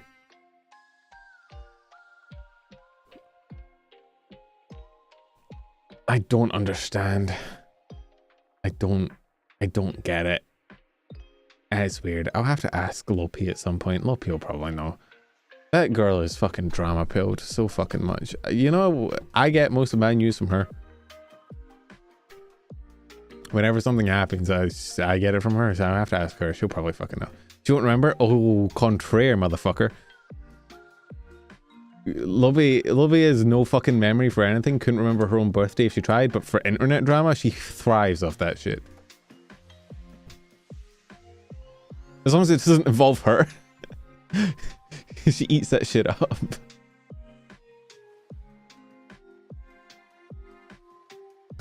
Don't say woman moment jokes. Gonna get me in fucking trouble. It is. Well, is it? She died. Do you still have a birthday after you die? How does that work? Oh, so what the fuck were we talking about? Oh, we're talking about Ida. Oh, because isn't the whole point of a birthday is like... It's to celebrate you surviving another year, but if you fucking died, you didn't really survive another year, so I don't see why you should celebrate anything. You fucking failed, bro. You got that L. You want a participation... No, the birthday was the participation trophy. You want a fucking... second participation trophy? Hey, you didn't survive, but here, have this anyway, I guess. Ina back trended again because she came back again. She came back, if just brief catch up, she disappeared for a time because of Japanese, probably visa bullshit, where she was in the country, had to leave the country, then went back to the country, and so she's been kind of absent from streaming for a little while. She came back, and she announced a 3D live. Which is cool. Good for her. I'm glad she's back in streaming and that she's not getting fucked by Japanese visa rules again. Even though it was... I think she kind of wanted to stay in Japan though. I remember correctly, of... Okay. I was napping before stream and I'm still very eepy. I think she was wanting to stay in Japan and she can't because of visa bullshit, which sucks. So, but hey, the 3D Ina, you love to see it. Let's see. Quickly rapid fire some fucking Christmas from Phase Connect. Oh my god, Christmas from V4 Mirai, who actually V4 Mirai is kind of cooking this week. They got a new music release, and then they also announced, I think, their first like concert. Oh no, they had their first concert. The first concert was this week. Their 3D concert. 3D models for V4 is actually kind of peak. They're actually really fucking good. I'll timestamp after this. I'm just doing some quick summaries of just like Christmas news. So the V4 was kind of cooking. Tonya's got her like 3-year anniversary, and she also is having a concert coming up, which is cool. Which I actually didn't know Tonya had a 3D model. Why am I getting an ad? That's the first YouTube ad I've seen in... I know my premium ran out, but I have an ad blocker as well in the background just in case. What the fuck? Why am I getting an ad? Fucking Tonya. I take back my shilling of Tonya. She's given me an ad. I will never forgive her.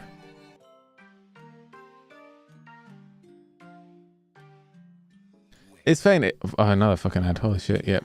Okay, I remember why. I normally get premium because I think it's worth it and it gives, you know, like money to the creators, and I'm normally like, hey, that's good. But I have an ad blocker on the background one because there are certain things I won't pay for, which is bullshit streaming services. I don't mind paying for YouTube, and I've said this before because I think YouTube is a genuinely good product. You get so much fucking content. I don't mind paying like one subscription for YouTube. I think that's fair because it's YouTube and I watch YouTube like 90% of the day. I have YouTube on in the background, so I don't mind paying for it. And it also gives you like cool features on like phone for background browsing. I do use ad blocker for things not YouTube though. Like, they're like fucking certain streaming platforms because there's too many of them. There's like 4. I just want to watch The Walking Dead. I watched The Walking Dead earlier this week. It was very fucking good. The first season, not The Walking Dead, fucking Last of Us. Sorry, misspoke. I watched the first season of The Last of Us. Fucking peak. Good fucking show. But I watched like 1 episode of TV like a month, maybe, if that. And I don't want to pay for a subscription to 4 different services. It's especially with like anime as well, because like you'd have to pay for like live action subscription service, but then you'd also have to pay for all the different fucking anime subscription services. And then all the fucking legal anime sites are just worse than the pirate ones, which is bullshit. Like, all the legal anime sites run like shit, don't have the anime that you want, and still give you ads of some sort. Where the pirate one will like run so smoothly. You have the option to download. You have the option to have like 1440p. You have the subtitles are normally better because Crunchyroll subtitles are fucking ass. And then it also doesn't cost you money. And it's like, it's just, you know, it's just better. I'd pay for anime streaming sites if we don't endorse piracy. However, if the piracy sites weren't infinitely better than the legal ones, people probably wouldn't use them. That's the main thing. That's the main reason why anyone pirates. The reason I don't pirate on YouTube is because I think YouTube as a site is actually pretty good for the consumer. For the creator, it's a bit dog shit, but for the consumer, I think YouTube is actually kind of peak. I don't mind paying a subscription fee for something that's that good. I do mind paying a subscription fee for dog shit services that cost like $30 to get like 1 good show. I ain't doing that. Or like Netflix with its fucking password sharing bullshit. To quote Gabe, piracy is a service issue. It really is. Anyway, Tonya, 3D concert. Yippee. Good for her. Anniversary. Another fucking ad. Jesus Christ. This is why people use ad blockers. It's fucking impossible to watch YouTube without one. Jesus Christ. I got more ad there than I did the content.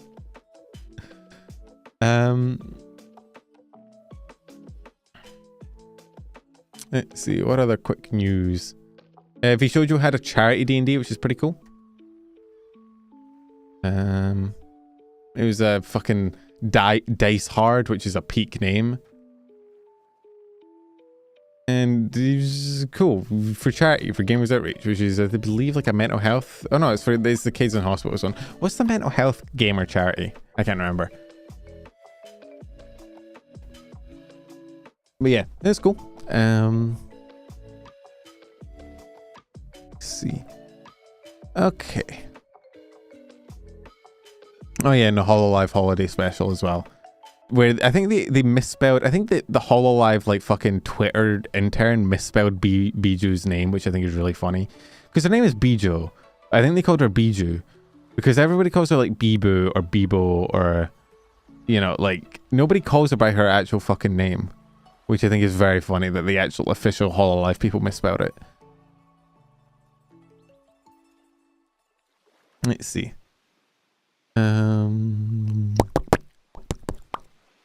Alright, we've got Neuro, we've got the Face Connect teaser, we've got the Merryweather card game, and I think that's it. I think that's the last stories we've got.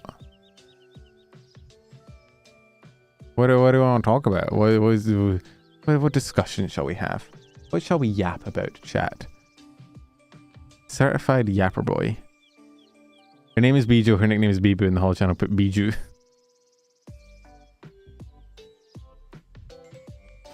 The Merryweather, hasn't the Merryweather card game been teased for a little while? I thought we knew about the Merryweather card game. It's so hard.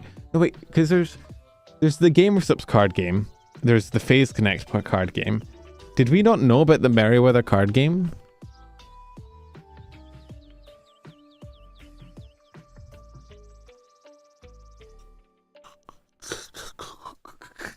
Ugh, I'm so tired. Let's not yap about me being a bottom.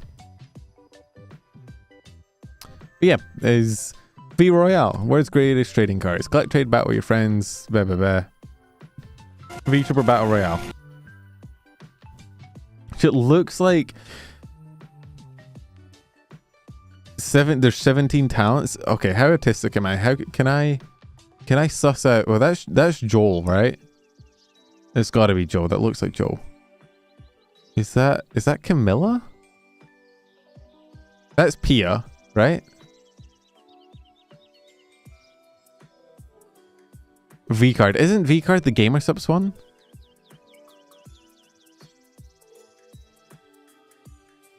Is that... No, that's not Vex. Is that Rin? It's not Rin, is it? Is it Rin? Yeah, it is Rin because it's a split hair. Fuck, okay, that's Rin.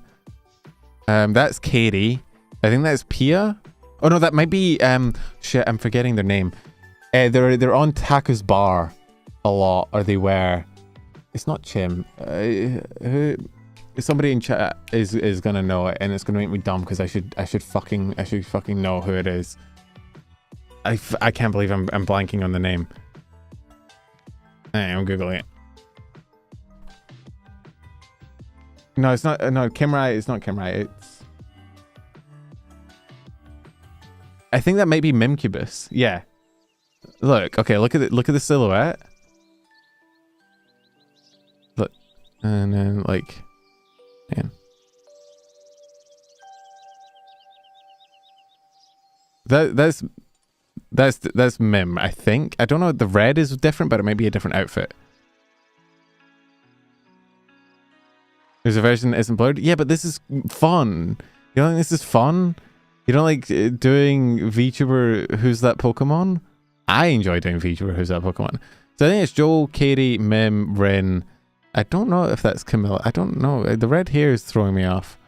It looks like she's facing backwards as well. You can't really see down the bottom. Is that Cha-Cha? That might be Cha-Cha, your mom.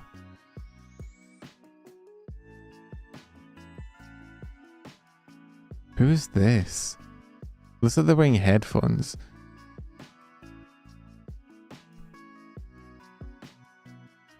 Where's the non-blurred version? Let's not scroll Twitter.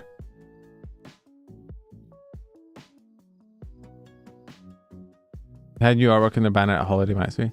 Ellie bottom. Oh, that could be Ellie with the fucking the. Oh yeah, here. Oh, Siren. I should have fucking guessed it was Siren. Yeah, there's Ren, Katie, Joel, Mem. Is that Ellie? It might be Ellie artwork. I think I did pretty well. I know too many VTubers. Yeah, cool trading cards.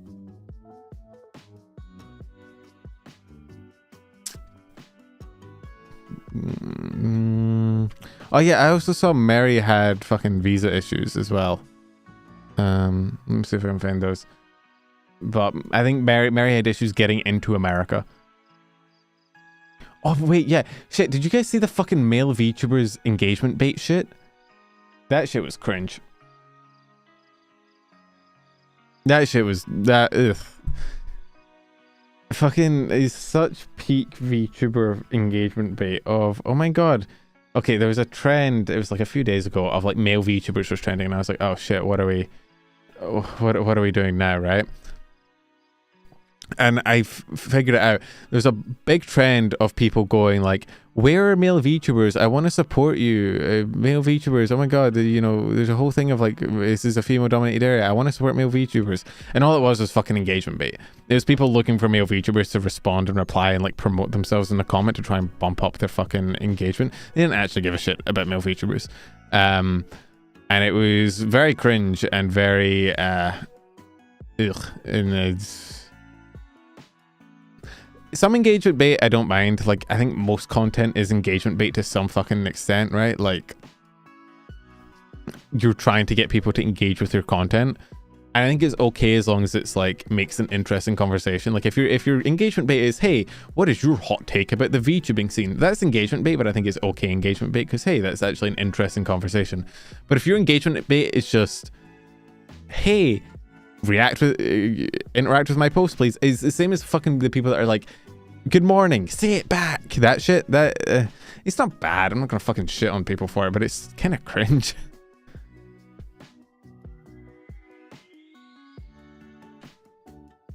Or the, what's the other one? I mean, like, again, there's some that is good content. Like, I think smash or passes are generally engagement bait, but they're okay engagement bait because it, you know, like good content comes of it. People, VTubers on Twitter are very desperate for attention. I know that might be like the least hot take ever in the history, but hey, team, like, yeah, I think most content in general is engagement bait to some extent. That's why I said like some engagement bait is fine. Like, there's nothing wrong with it, but well, it's like, okay. Have you ever been to the VTuber Reddit? I think it's better now. Hey, how you going? The virtual YouTuber Reddit is, I think, peak for that. And it's actually better now. It's actually okay. It's better than it was. But if you go there, 95% of the posts I want to say are just blatant self-promotion. And here's the thing that annoys me. There's some self-promotion on that site that is actually okay.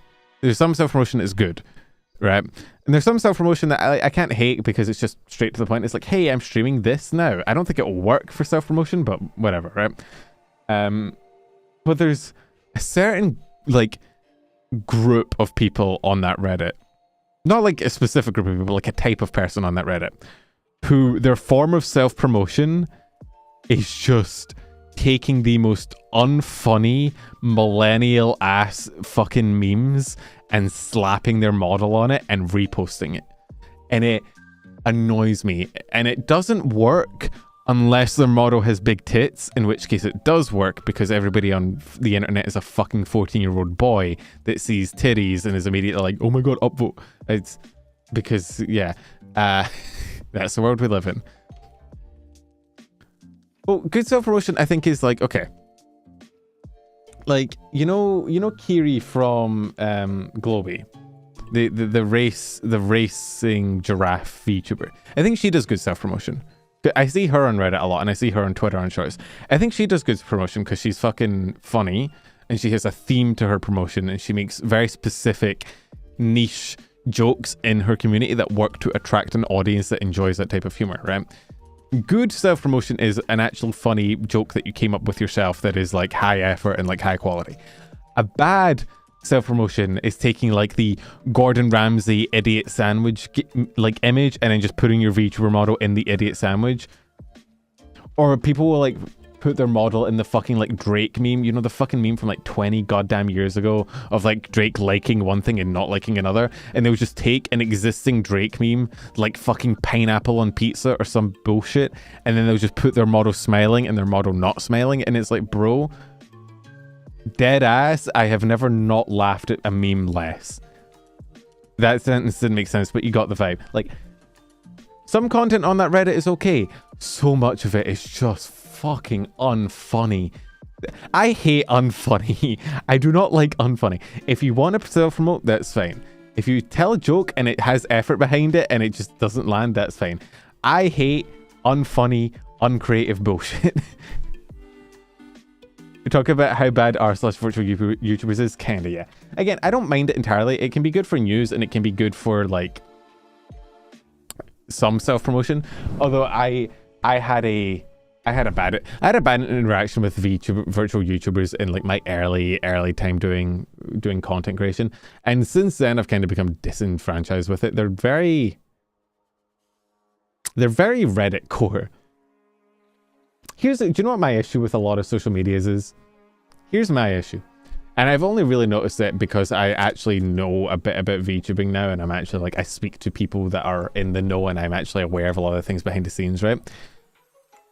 The big thing that annoys me about 4chan, Twitter, Reddit is it's full of people that act like they fucking know what is happening, and then you read their comments and they have no fucking clue what they're talking about. Do you know the number of rats I've seen on 4chan or Reddit of people talking about things, and I know that it's fucking bullshit, but they're saying it with so much confidence, and I'm like, bro, you have 10 times the amount of confidence you need to have. You have no idea what the fuck you're talking about. Or it'll be like a VTuber on Reddit will be giving like advice for growth or something, of like advice of like how to make it as a VTuber, and I'm sat there reading it and I'm like, bro, this is not how you grow. What do you mean?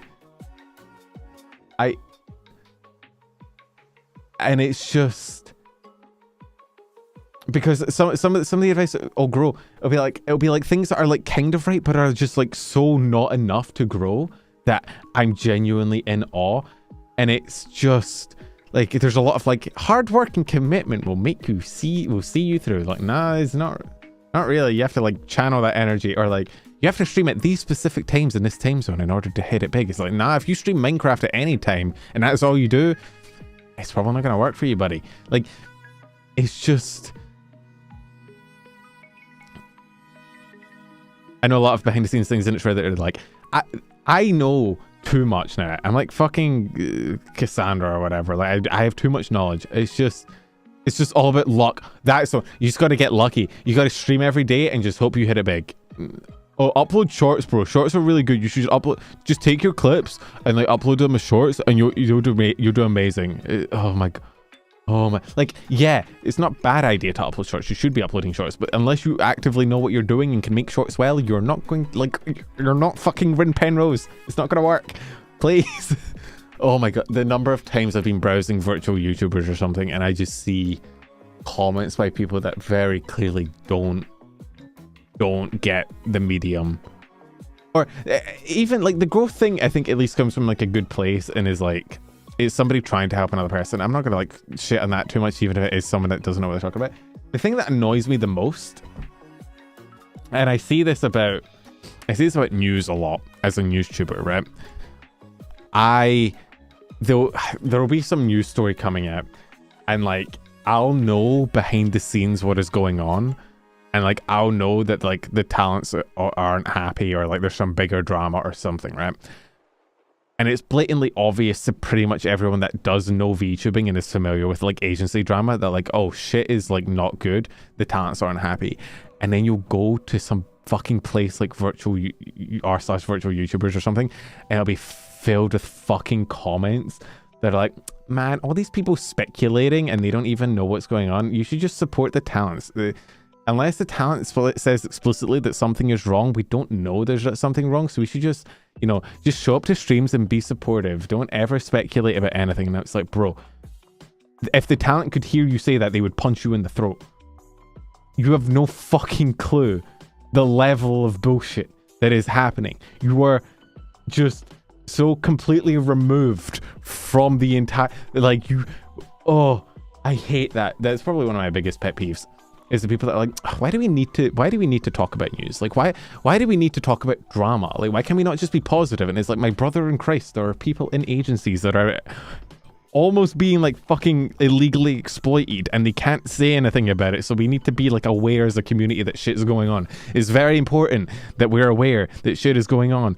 So one, we can support the talents when it matters, and two, so that we know not to support certain people or certain agencies when they fucked up. This whole mantra, and again, it comes from, I think it comes from people that are like, the thing is, there is a level of like, don't speculate that it's fine, right? There's a level of drama tubing is going too far. You're speculating, you're stirring up drama for no reason. There is a level of that is true.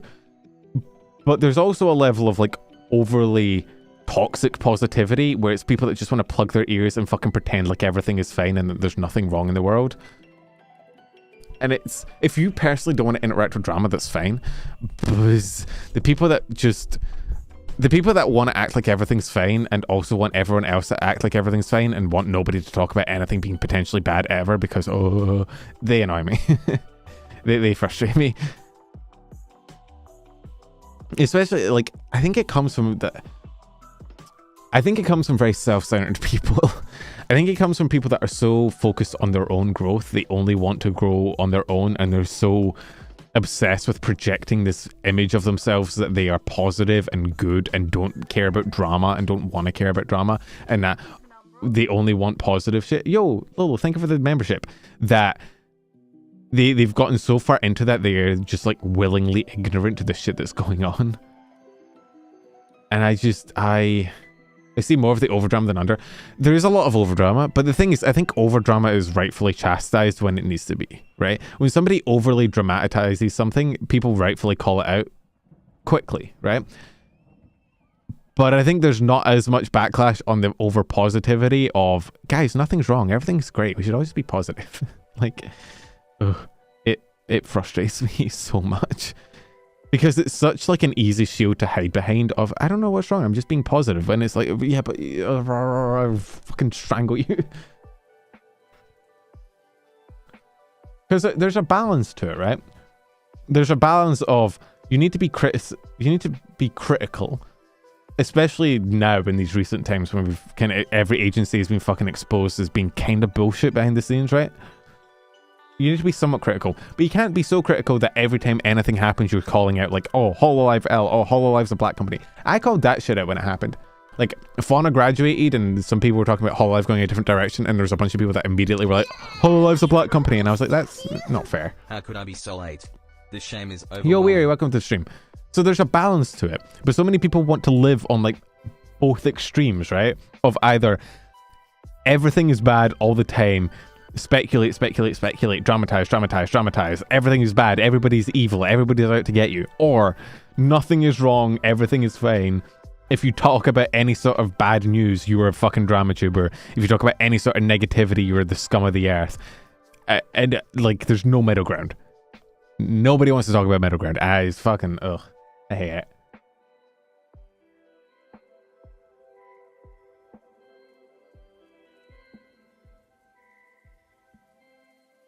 I ate a fry out of getting amped up. I got too heated. I need something to eat. Middle ground isn't sexy as a YouTube title. That's true. Things might be bad at a corporation, but we're not sure. It isn't really hitting the YouTube algorithm. It has to be X agency is burning. VTuber said what? Dude. There's one guy specifically on YouTube that I fucking hate. There's one news tuber that I think genuinely is just the worst. Genuinely just the fucking sloppiest news. I don't want to name drop because I don't want to fucking start shit. But yeah, it's Penumbral. He's fucking trash, dude. Who watches him? Jesus fucking Christ. But you know, there's one leave false ID alone. It's not false. It's one channel, and it's just, it is the worst combination of ever. It is dramatizing an insane amount, mainly reporting on negative news, shitting out stupid amount of content when it doesn't need to be shit out, like just too much content for the amount of news that's happening, sources that are just fucking unverified. Hey Zoe, how you going? Like unverified bullshit rumors that are like from a Reddit, like unironically just quoting like a subreddit as their source of information. And it's just like, oh my god, dude. I kind of realized recently like why drama tubers and news tubers get such a fucking bad rep.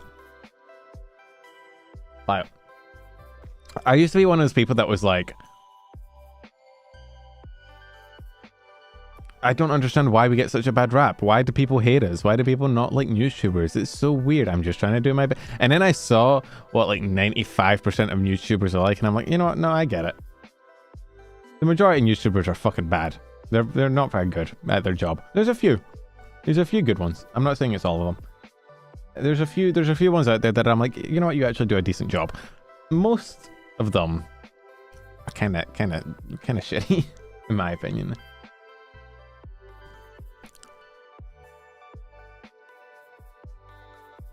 Latest person to become more popular in Rin on our own channel. Oh my god, is that renowned manager Zoe? I was trying to think of like, I was going to call you like Zoe at Cookie Box or something. I need like a funny add-on because like, wait, actually what? Because the bit is that like whenever you say, oh my god, is that renowned blah blah blah, you say their full name, right? To be like, oh my god, is that renowned Rin calls me Zoella? Oh, but you need newspaper as a whole had a more positive rep before Jan this year, but when people saw how profitable the internet ninja was, news cycle started to change. Well, when people saw that they could just put Doki in the title and thumbnail and get like 120,000 views in the first day, it became the entire cycle, and then people were like, wow, if I just shit on Niji, I just win. And so yeah, it started this weird spiral of like just negative news, negative Niji news. It's kind of shitty. Yeah, you need like a full legal name. Like whenever like I'm memeing about people, I'm like, oh my god, is that Brie? Is that the Brie at Cookie Box? Oh my god, is that the Rin Penrose? Like, yeah, you have to have like a full legal name that I can call it. Is that the Zoe manager?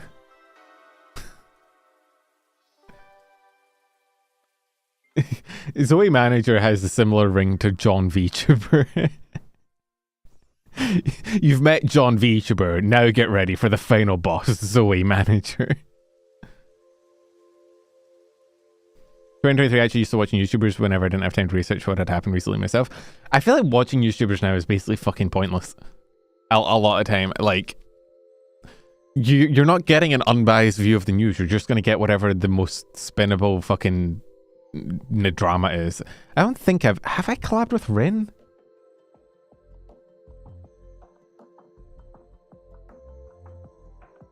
I genuinely can't remember. I don't think so, because she was an idol, and no, I definitely haven't, because I haven't collabed with her after. I haven't collabed with her since she left Idol, and I definitely didn't collab with her when she was in Idol. I don't think Idol would have been would have been too happy about that.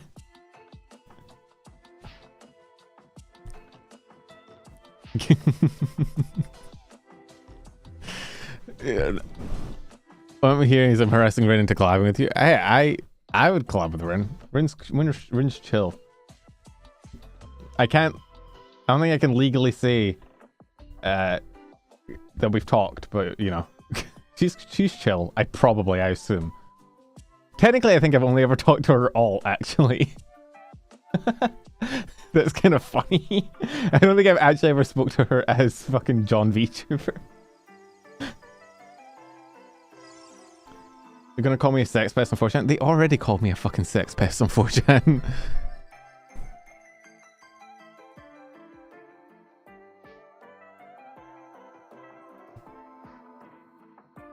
When I was in the company, me and Josh used to watch basically on news for new stuff. Hey, that's cool. Shout out Josh.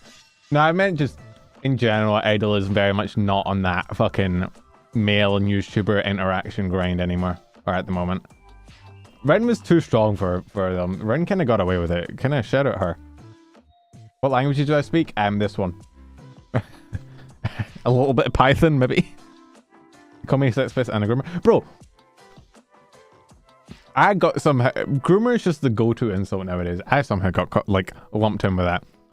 Have I told you guys about the fucking chain of logic that Twitter uses to say, like, lump me in with that? Here's the fucking chain of logic, right? There was a Twitter thread happening that was shitting on Falsy's model, right? Where it's basically like, oh my god, Falsy's model is like dollar store version of like this Nijisanji members model, right? I tweeted out being like, hey, insulting someone's model isn't the roast you think it is. All you're really doing is insulting their artist and rigor, which isn't cool. You know, like, you're not hurting the actual person, you're hurting the people that probably didn't do anything wrong and probably just put a lot of hard work into the model behind the scenes, right? What that then spun into is Nijisanji fans being like, oh my god, you're defending false ID? Why didn't you defend Nijisanji when this happened and this happened and this happened? I didn't respond because I don't argue with people on Twitter. It's pointless. It doesn't go anywhere. But I did speak up actually about... That was the annoying thing. A lot of things they asked me, they were like, why didn't you speak up about this? I did. I made tweets about them. You just didn't see them. And then also, because I don't see every comment and I just happened to tweet about this thing because I saw it and I thought, hey, that's kind of shitty. So I tweeted about it. But what that basically spun into was, oh, you're a false ID defender, right? Which then, apparently false ID with his fucking... The Luca document with Raziel... People call Raziel a groomer, right? So false ID co-wrote or co-signed off on a groomer, and then I'm obviously now a groomer defender, because that's how culpability works on Twitter, where if you say anything that is tangentially related to anyone else, you get lumped in with the worst crime they have ever committed, because basically, like, that's what you did too. I don't fucking know how that works, right? It's like saying the mother of a serial killer is as guilty as a serial killer. Oh, you gave birth to a serial... Anyway. So that happened, and then that got spun long enough that I've seen Twitter threads that people are like, wasn't he involved in the grooming thing? And I just internally, I'm like, how... This is how fucking this shit happens. This Chinese whispers happens of like... I wasn't related to a situation. I got tangentially related to someone who was related to the situation. I've now been... firmly related to the situation that I wasn't involved in. So, Twitter. You love that, don't you? That's fun. That's a great time for me. I want to collab with Rin, the worst criminal of all. I think Rin could commit a crime if her life depended on it. What crime would she commit? Tax fraud. Actually, no, 100% tax fraud. Rin gives me tax fraud vibes. He doesn't know. Well.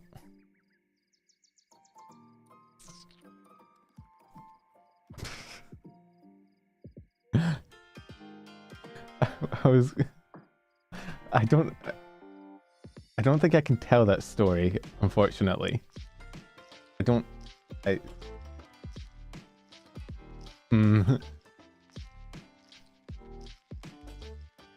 going to tell a story about getting lost, but I don't know if I can. We'll table it for another day. Now I want to know which one. I don't know what this... Okay. I can't say what I don't... why I don't know if I can't say it, because saying why I don't know if I can't say it would give away why I can't say it. And now I'm kind of in a fucking... I'm stuck.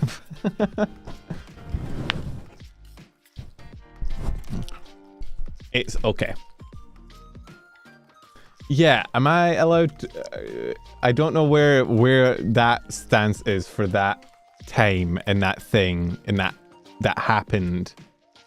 If it helps, I'm chuckling. Yeah, I've never told it because I don't know if I can, but hee hee ha ha. I have juice. My throat is so sore, holy shit.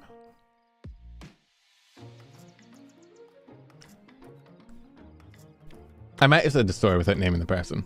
I get so confused about what stories they can and can't tell. Fucking VTubers, man. And potentially, hypothetically, once upon a time, Penn's goldfish.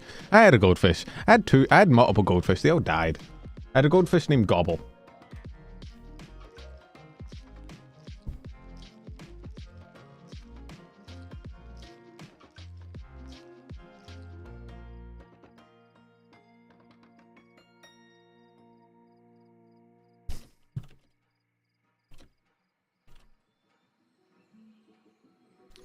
Anyway. What, where were we before I went on a big fucking side tangent? What did I even get started on that side tangent? Reddit? How did I get started on a Reddit side tangent? Anyway, where am I? We covered, okay, we just have Neuro left, and, oh, the Phase Connect teaser. Which the Phase Connect teaser is just kind of like, it's just a video on their YouTube channel. Although, actually, I'm actually kind of cooking chat. I'm actually kind of smart. Okay, you're gonna be in awe of how smart I am. Do you know goldfish are actually really hard to properly care for, but can live for like 30 years? Yeah, when I found out about that, I was devastated because I had 3 goldfish. I had Gobble, Gobble 2, and Gobble 3. And Gobble 1, 2, and 3 all lived about 2 years, maybe not even. And then when I was an adult, I was like, I found out that they can apparently live for years, and I got very sad because I realized that I probably fucking killed Gobble. Poor Gobble.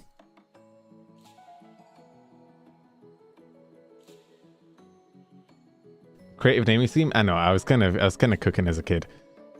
So, FaZe posted this next page coming soon, blah blah blah, which is just, I'm not going to show the whole animatic, but it's a frog jumping in water and then coming soon. But spring 2025 is when they're doing it. Join us as we get ready for the next page of our story. The only thing I'm seeing, and I don't know if they have this for every video, but they've put Phase Invaders as like one of the hashtags. Do they have that for everything? They don't have it for this one. Okay, do they have it for...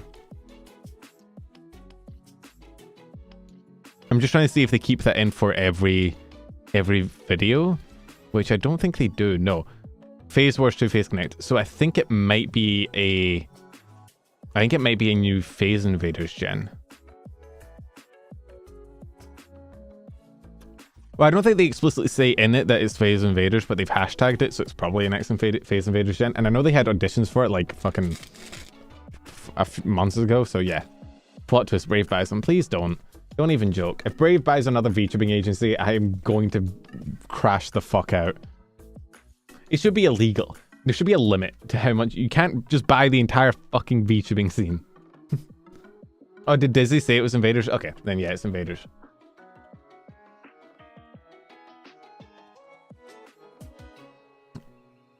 Brave, please contact me. Brave, buy my news channel. Brave, if you buy my news channel, I'll only report on positive news about you forever. I'm not biased, but I do like money.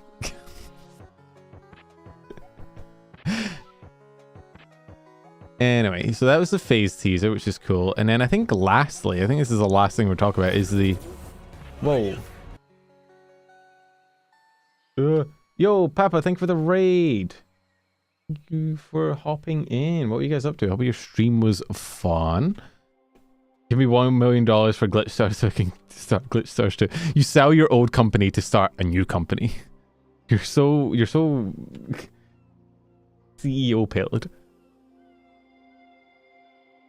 And thank you for turning me into the Lopi Chibi. Let's see.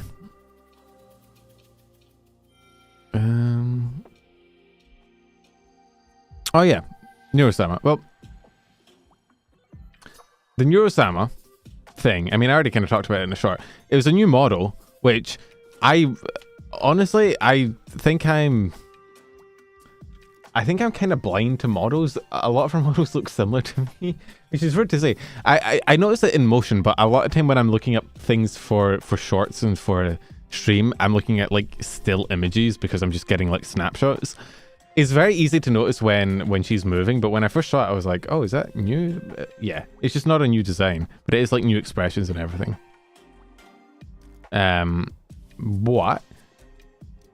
she got a new model, expressions, everything, but she also got a fucking song, like a song and a lore video. And honestly, I was kind of like, okay, is it gonna be like Zen when she sings it? But bro, this was like a Vocaloid song. Shit actually unironically goes kind of hard. I would recommend giving it a listen. Like, one, the animation for this is insane. Like, the quality of the animation for this video is absurd. But then the actual song itself is good as well. Honestly, 10 out of 10. And then I think they're doing a sub... I don't know if it's a subathon. I think... it is a subathon. Yeah, it's a subathon with sub goals. Oh my god, they're already almost at like 25k subs. That's absurd. Bruh. 25k subs is like $75,000. It's like $37,000 to Neuro and Vito. That's... oh my god. Jesus fucking Christ. Okay.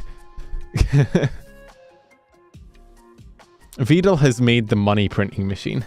Good for him. I do like... people kind of just treat Neuro like a person now. You notice that? People just kind of talk to Neuro and talk about Neuro and like sort of... like... they talk about her... I sometimes forget she's not actually a fucking I keep thinking she's like Mother, where it's like an AI, but that is actually like a person behind the scenes and is just pretending to be an AI. Like, I forget she's actually just a fucking robot. There is no Neuro. It's trippy, but hey. The lava lamp was cool. I saw the lava lamp. It was at like the beginning of the stream.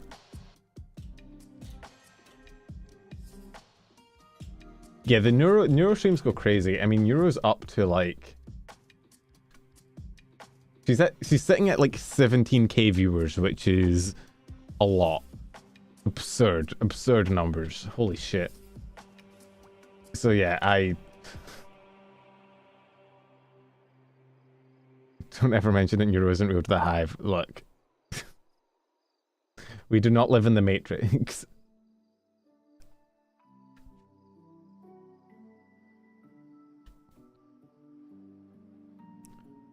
Well, I think AI is fine as long as it's for like shit like Neuro, because she's not stealing like an artist job or anything. She's just Neuro. Have you guys seen Twitter's new fucking profile summary feature?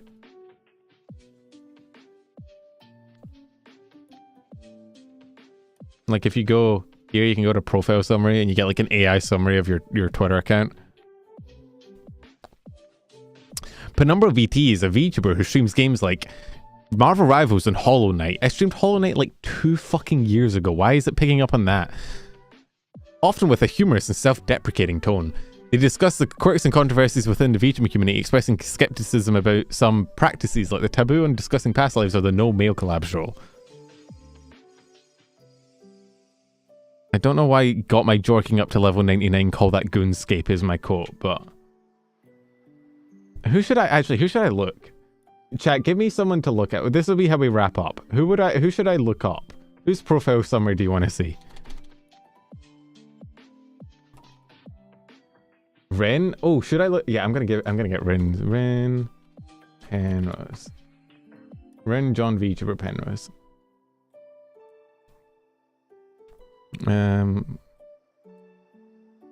Profile summary. Ren Penrose, one word, is a VTuber known for their humorous and chaotic posts, often sharing personal anecdotes about health struggles. It says this shit for every fucking summary. If you have ever posted about having any sort of medical issue ever, you will get this line in your summary. I don't know why it dials in on health issues so much. They believe in the power of charity, actively participating in fundraising events for causes like CAM. Recently, Rin Penrose has been focused on charity streams, notably raising over £5,000 for CAM through Power Washing Game event. Others have praised their involvement in community events, with Holiday Matsuri highlighting their participation in a VTuber meet and greet and fans expressing excitement for their appearances. They've engaged in gaming, particularly with titles like Pikmin 3, and have a penchant for creating and selling merchandise, including stickers and plushies.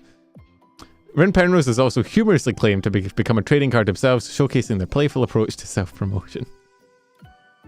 I do not know what a Florida is, but apparently I am going to be there from 20... This is such a Rin fucking post. Holy shit. Who else? Give me someone else. I'll take 2 suggestions and then we'll wrap up.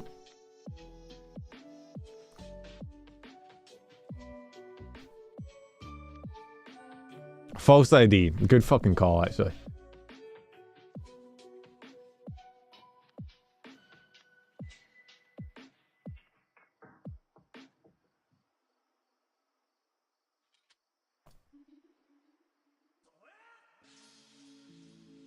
Oh shit.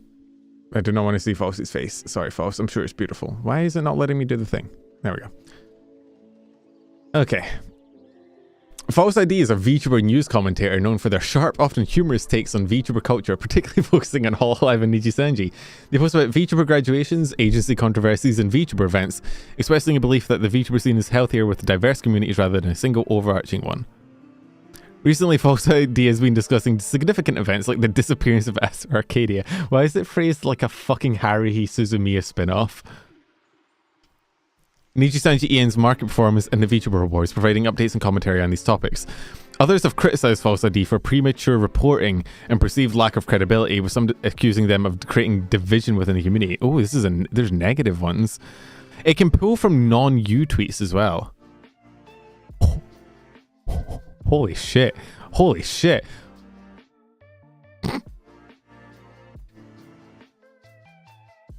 Bro, this person is mad. Fucking hell. Evan, we definitely need to look up Evan. A history of engaging with VTuber fan art, commenting on VTuber debuts, satirizing VTuber culture with a mix of humor and critique. I've also shared personal experience like dreams and celebrated VTuber milestones, showing a deep involvement in the VTuber ecosystem. Rexon. We'll do Rexon and Evan. How about that? I'll go up to 2 because they're basically half people anyway. Does this mean if we spam tweets about you being a YouTuber, it will affect your summary? Probably. I think you have to at me, but let's see. Evanito. Let's see. Evanito is a sad boy. What does TVS mean? TVS is things VTubers say. It was Falsey's old show name. It's what he started out as. Evanito is a content creator. We're already off to a rough start. I wouldn't really call him that. Who engages with the VTuber community, often sharing personal experiences and humor on X. Every fucking summary starts like that. Discuss VTuber culture, gaming, and personal life anecdotes, believing in the power of community and candid interaction, while also humorously acknowledging their own controversial takes. Recently, Evanito has been involved in streaming and discussing games like Marvel Rivals, inviting other followers to join their live sessions. Others have praised their growth and contributions to the VTuber community, with comments highlighting their hard work and community involvement, though there's also been some critique regarding their approach to content and interaction with others. This is actually just a really good way to get to find people's hate tweets. Oh, wait, no. I saw this when I was looking at somebody else's summary. Even if you just jokingly talk about hate tweets, the fucking AI can't tell the difference. So Bree jokingly fucking saying that Evan is talking ignoring women's voices makes the AI think he's actually talking over. We need to see Bree's as well. You're so right.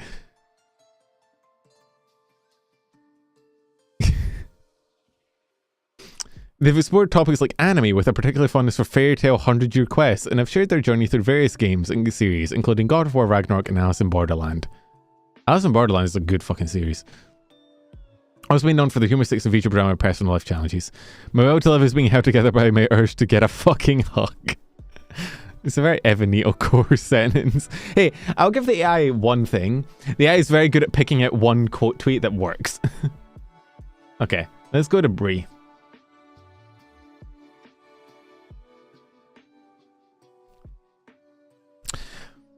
Brie at Cookie Box is a VTuber who returned to streaming after a year-long hiatus following graduation, celebrating their comeback anniversary with a 3D model debut. They post about gaming, VTubing anecdotes with personal anecdotes, often with a humorous twist, while expressing beliefs in the importance of community and support of fellow creators. Recently, Brie at Cookie Box has been actively discussing their excitement for upcoming VTuber events, like participating in a live reading of A Christmas Carol and their anticipation of the game Fable 4. Others have praised their fashion sense and involvement in collaborative streams, with comments like, "Your fashion sense is everything, honestly, and I love it. I used to sink so many hours into this every day." Oh my god, this is so AI coded.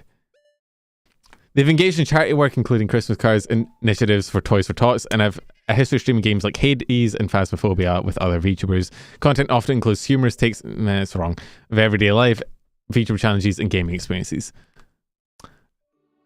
Not enough insults. 0 out of 10. The quote I got for you is still the best I ever saw. I don't know why it took my goonscaping quote so seriously. Fable 4 in 2030? Yeah, it's right when Hollow Knight Silk Song comes out. I said I'd do Rexon. We'll do Rexon and then we'll finish up. I don't know if Rexon tweets enough for it to actually have a Rexon summary. Rexon might not be relevant enough. Oh no, he has one. Rexon Games is a VTuber known for hosting and participating in various gaming community events, often with a humorous twist. They post about VTuber collaborations, game shows, and charity streams, expressing a belief in the power of community engagement. That, again, the same bullshit as every other fucking VTuber. Holy shit. Recently been discussing the VTuber wars, urging followers to vote for friends and themselves in various categories. Others have praised their involvement in events, with Tippy Hendricks thanking them for hosting a roast and Fufu mentioning it a fun collaboration in Lethal Company. They've organised charity streams for Doctors Without Borders, hosted spelling bees, and shared... There's not enough insults. What is this quote? I was caught between a rock and a hard tip. What tweet? Oh, it's a quote. It's a fucking clip. We are brothers in tip now. Whoa, the shit. I was there. I saw my own fucking name at the top left. We did the bit. We don't have to do the bit anymore. You can actually change your bits. You know that, right? Like, we can do it. Rexon says trans rights. My king, I kneel. I wonder if Tippy has one. Sorry, I'm kind of locked in. AI on every VTuber. We are funny, charitable, and dying. Not wrong. Okay, Tippy. What is Tippy's is probably just going to be about the VTuber wars, honestly, because that's kind of what a lot of her posts have been about. Understandably, because she was pushing that pretty hard. Known for their engaging content, often centered into gaming, community events, expressing belief in the power of collaboration and fun with every... Yeah, we get it. She's a VTuber. Recently, Tippy Hendricks has been focusing on World of Warcraft, particularly the Cataclysm expansion, hosting guild events on Fridays. Others have praised their efforts in community building, with Umi celebrating personal record achieved with Tippy's support, and Vuru thanking them for a fun event. Oh my god, that's me. I'm in the Cataclysm guild. Key player in setting up private Rust servers for streamers, organising talent shows, engaging lighthearted, often humorous content like playing Lethal Company. Why is Tippy's quote just a going live tweet? What does it... How does it choose the fucking... Is it just like whatever gets like the likes? I don't know. I don't understand. How does this AI work? Someone explain to me in depth. Oh my god. Anyway, we should... Who do we want to raid, actually? I'll set up the raid. On YouTube, we are going to raid...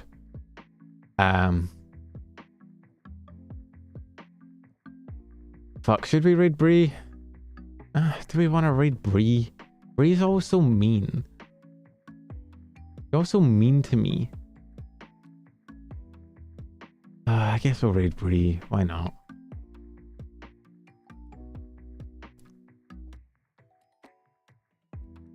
Raid Fauna? I'm not going to raid Fauna.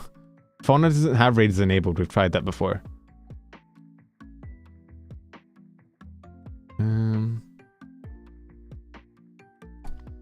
Right. We're going to raid into Bree. We can't raid into Fauna. Fauna doesn't have raids enabled. For Twitch, let me see. Who's live on Twitch? Evan's playing Mario Kart. Rexon's doing... Just chatting.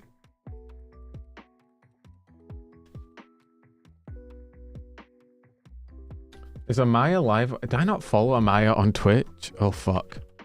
Oh, no. Oh, I don't follow Amaya on Twitch. Oh, no. Oh. This is so sad. Okay. I'm gonna raid into Amaya. And I'm gonna wait to follow her until I'm there so that she doesn't say, oh my god, Pen, you don't follow me? I need to be able to defend myself and not be distracted. Okay. Amaya. We're gonna raid into Amaya. Alright. Twitch bros, you're going over to Amaya. She's playing Uno. Be nice. YouTube bros, you're going over to Bree. She's doing some bullshit. Don't be nice. Fuck her. And I will... Thank you guys for joining. Thank you for dropping by. I don't know. I probably not Twitch streams for the next couple of days, just because I'm going to be fucking busy because it's New Year's, not New Year's, Christmas Eve. I need to go get gifts and sweets for people, and then I'm staying around at the parents' house. But maybe later in the week, hopefully. If you're not on Twitch, here's my Twitch.